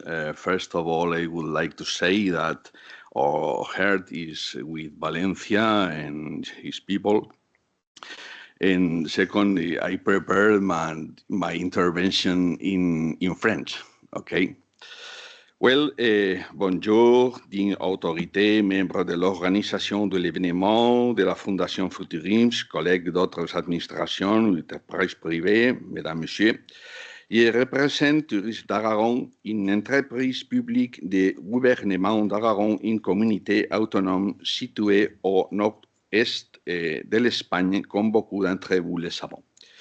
La mission de Tourisme d'Aragon est de promouvoir et de gérer le tourisme du point de vue de l'administration publique, rendant notre région de plus en plus prospère et conviviale sans perdre le nord de la durabilité. Aujourd'hui, je vais vous présenter comment nous essayons de le faire et comment l'innovation et la technologie, ainsi que la gouvernance et les partenariats publics-privés sont fondamentaux pour eux, en tenant bien sûr compte de l'Europe dans toutes ses dimensions. Pour ces raisons, nous sommes ouverts à participer à des questions qui peuvent être bénéfiques pour tous les parties. Et d'abord, je voudrais vous présenter les CITAR. Et les CITAR, c'est le système d'intelligence touristique en Aragon. et le bureau spécifique du tourisme d'Aragon chargé de concevoir des projets et des défis touristiques de la communauté. Il utilise la technologie comme un principal outil pour obtenir des données.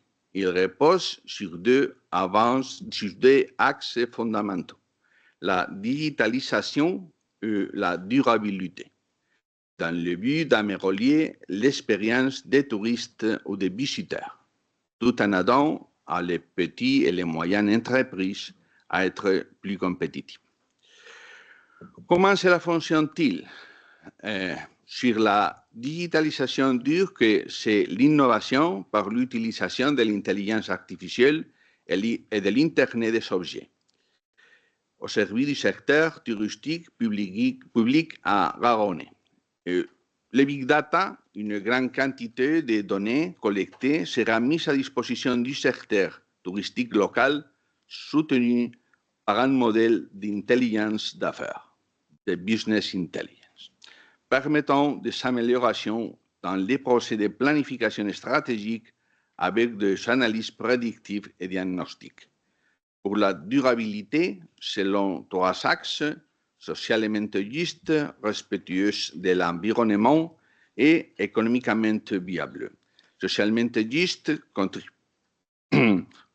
contribuer à générer en Aragon un tourisme durable, une expérience de prospérité partagée entre résidents et visiteurs en promouvant des itinéraires culturels, historiques, gastronomiques, naturels et des activités sportives où chacun trouve son compte.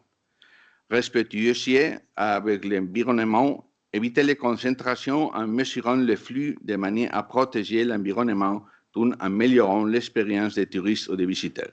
Ce texte est très important pour nous. Nous avons quelques problèmes de concentration dans les lieux plus touristiques et c'est nécessaire d'intervenir du côté de l'administration.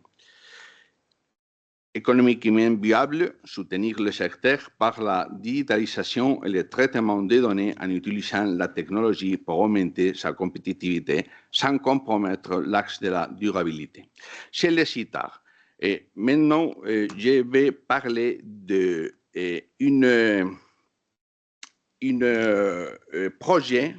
projet très intéressant pour nous et que nous avons essayé de transformer une faiblesse en force et donc en une opportunité.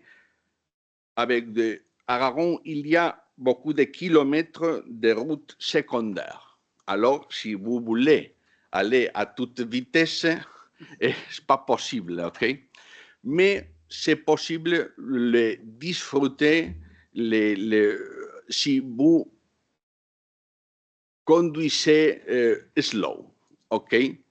Alors, selon le marketing, on doit transformer une faiblesse en une opportunité et nous avons transformé ces choses, ces routes secondaires, en une expérience unique à l'Aragon.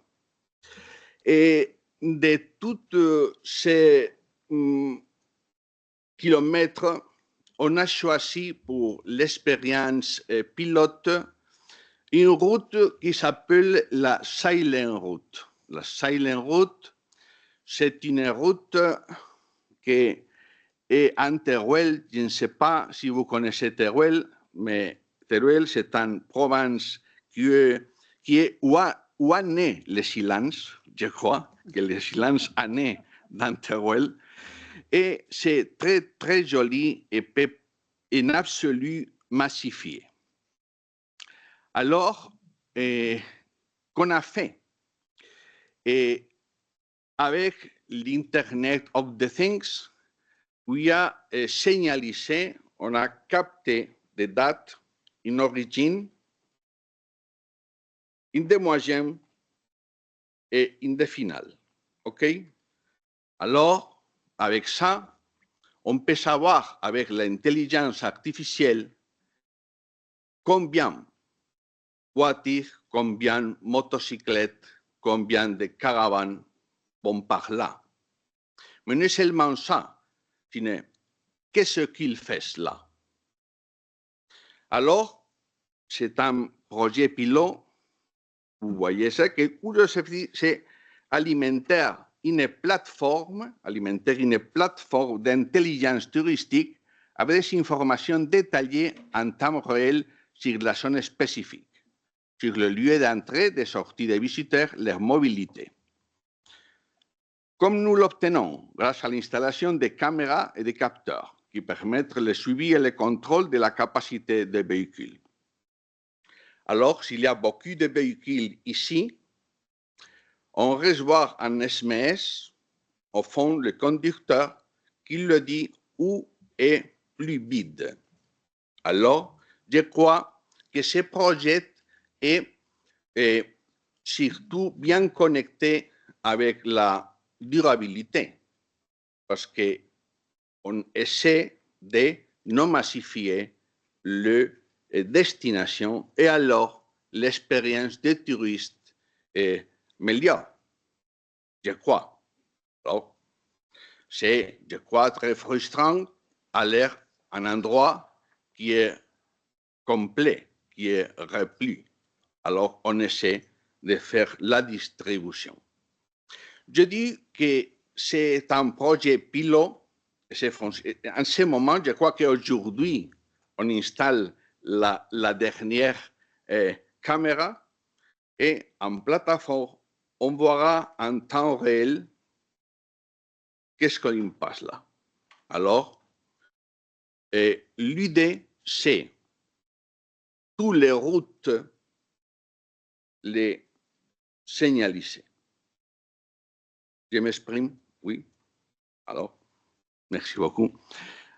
Alors, c'est pour nous très important.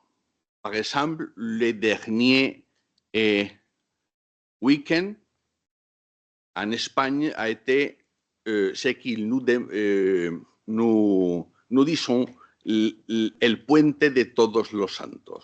Alors, 3 jours. Bien. Il y a en Aragon, c'est possible que vous le connaissez, un endroit qui s'appelle le Parc national d'Ordesa, aux Pyrénées, entre France et l'Espagne, okay, il y a un endroit très important. Alors, à 10h du matin,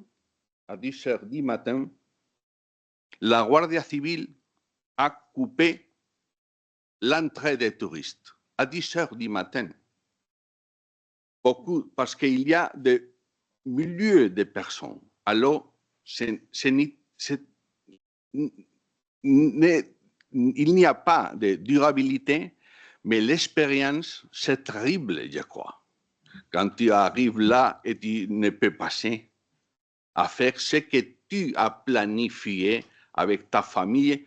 Imaginez que vous allez là de Belgique et la Guardia Civile dit à 10h du matin que vous ne pouvez passer. Alors c'est tout à fait délirant. Alors ce projet pilote avec le CITAR, okay, le système d'intelligence touristique d'Aragon, avec une plateforme en temps réel, nous serons un centre de contrôle pour dériver tout le flux de voitures, de motos et de pèlerins, enfin, c'est que si. Et c'est la question. Un moment, s'il vous plaît, Monsieur Gallard, parce qu'on est un peu en retard. Donc, si possible, je vous donne 2 petites minutes, ok, pour finaliser ou pour traiter un autre. Ah, vous avez déjà finalisé? Ah, ok, désolé.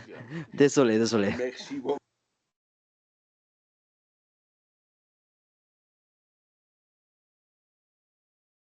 Donc, désolé, Monsieur Gallard, pour l'interruption. Parfait. Donc, merci beaucoup pour votre présentation. C'était très intéressant de voir lequel nouvelle est-ce qu'on a à l'Aragon en matière de tourisme. It was a really great intervention from your side, Mr. Gallard, to know which are the main strategies in Aragon. And we're going to end up this session with just a really quick note from Mr. Juan Manuel Revuelta, CEO of Innova. Mr. Revuelta, the floor is yours. I will talk just 1 minute because coffee is waiting for us about the European Union funding for innovation and tourism, transnational opportunities. Just to mention, there is prepared a PowerPoint that if someone is interested, we can share with you. We have tried to identify some concrete projects we are involved to try to involve. Here we have excellent potential consortium with the European Network for Accessible Tourism, with the Belgian Travel Confederation. Why not to think in new projects? Now we have the Interreg Sudoe open up to January, the Atlantic, sorry, up to 15 January. We have the Interreg Northwest Europe. We are working there in a project in Napoleon Heritage. We are working from now in some live projects that will end in October, live projects in circular economy, in the management of organic waste in hotels, textile, etc. And finally, we are now quite in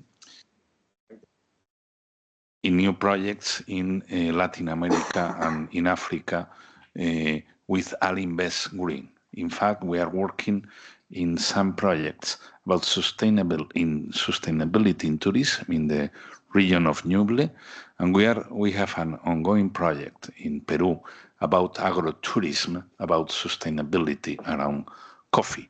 There is a lot of opportunities to implement these nice concepts from United Nations, from the European Commission, and that we have been listening this morning. Let's work together. That's the clear message, and go for the coffee. And if I may, I propose, John, if it's possible, to have 10, 15 minutes for a coffee, perhaps starting at 12:20, and then I propose to finish for the next session that is quite interesting about the future of cultural tourism, and not finishing at 1:10 but 1:30. And then for the people are listening to us in streaming, we have now this a little break up to 12:20. Thank you very much. Perfect. So thank you very much, Mr. Revuelta. You have already the coffee break there prepared, and thank you for sure for the attendees, for the panelists, both attendees on site, online. Also, a big thank you for the IT team who has dealt with some difficulties today. And you can enjoy your coffee. Thank you very much for coming.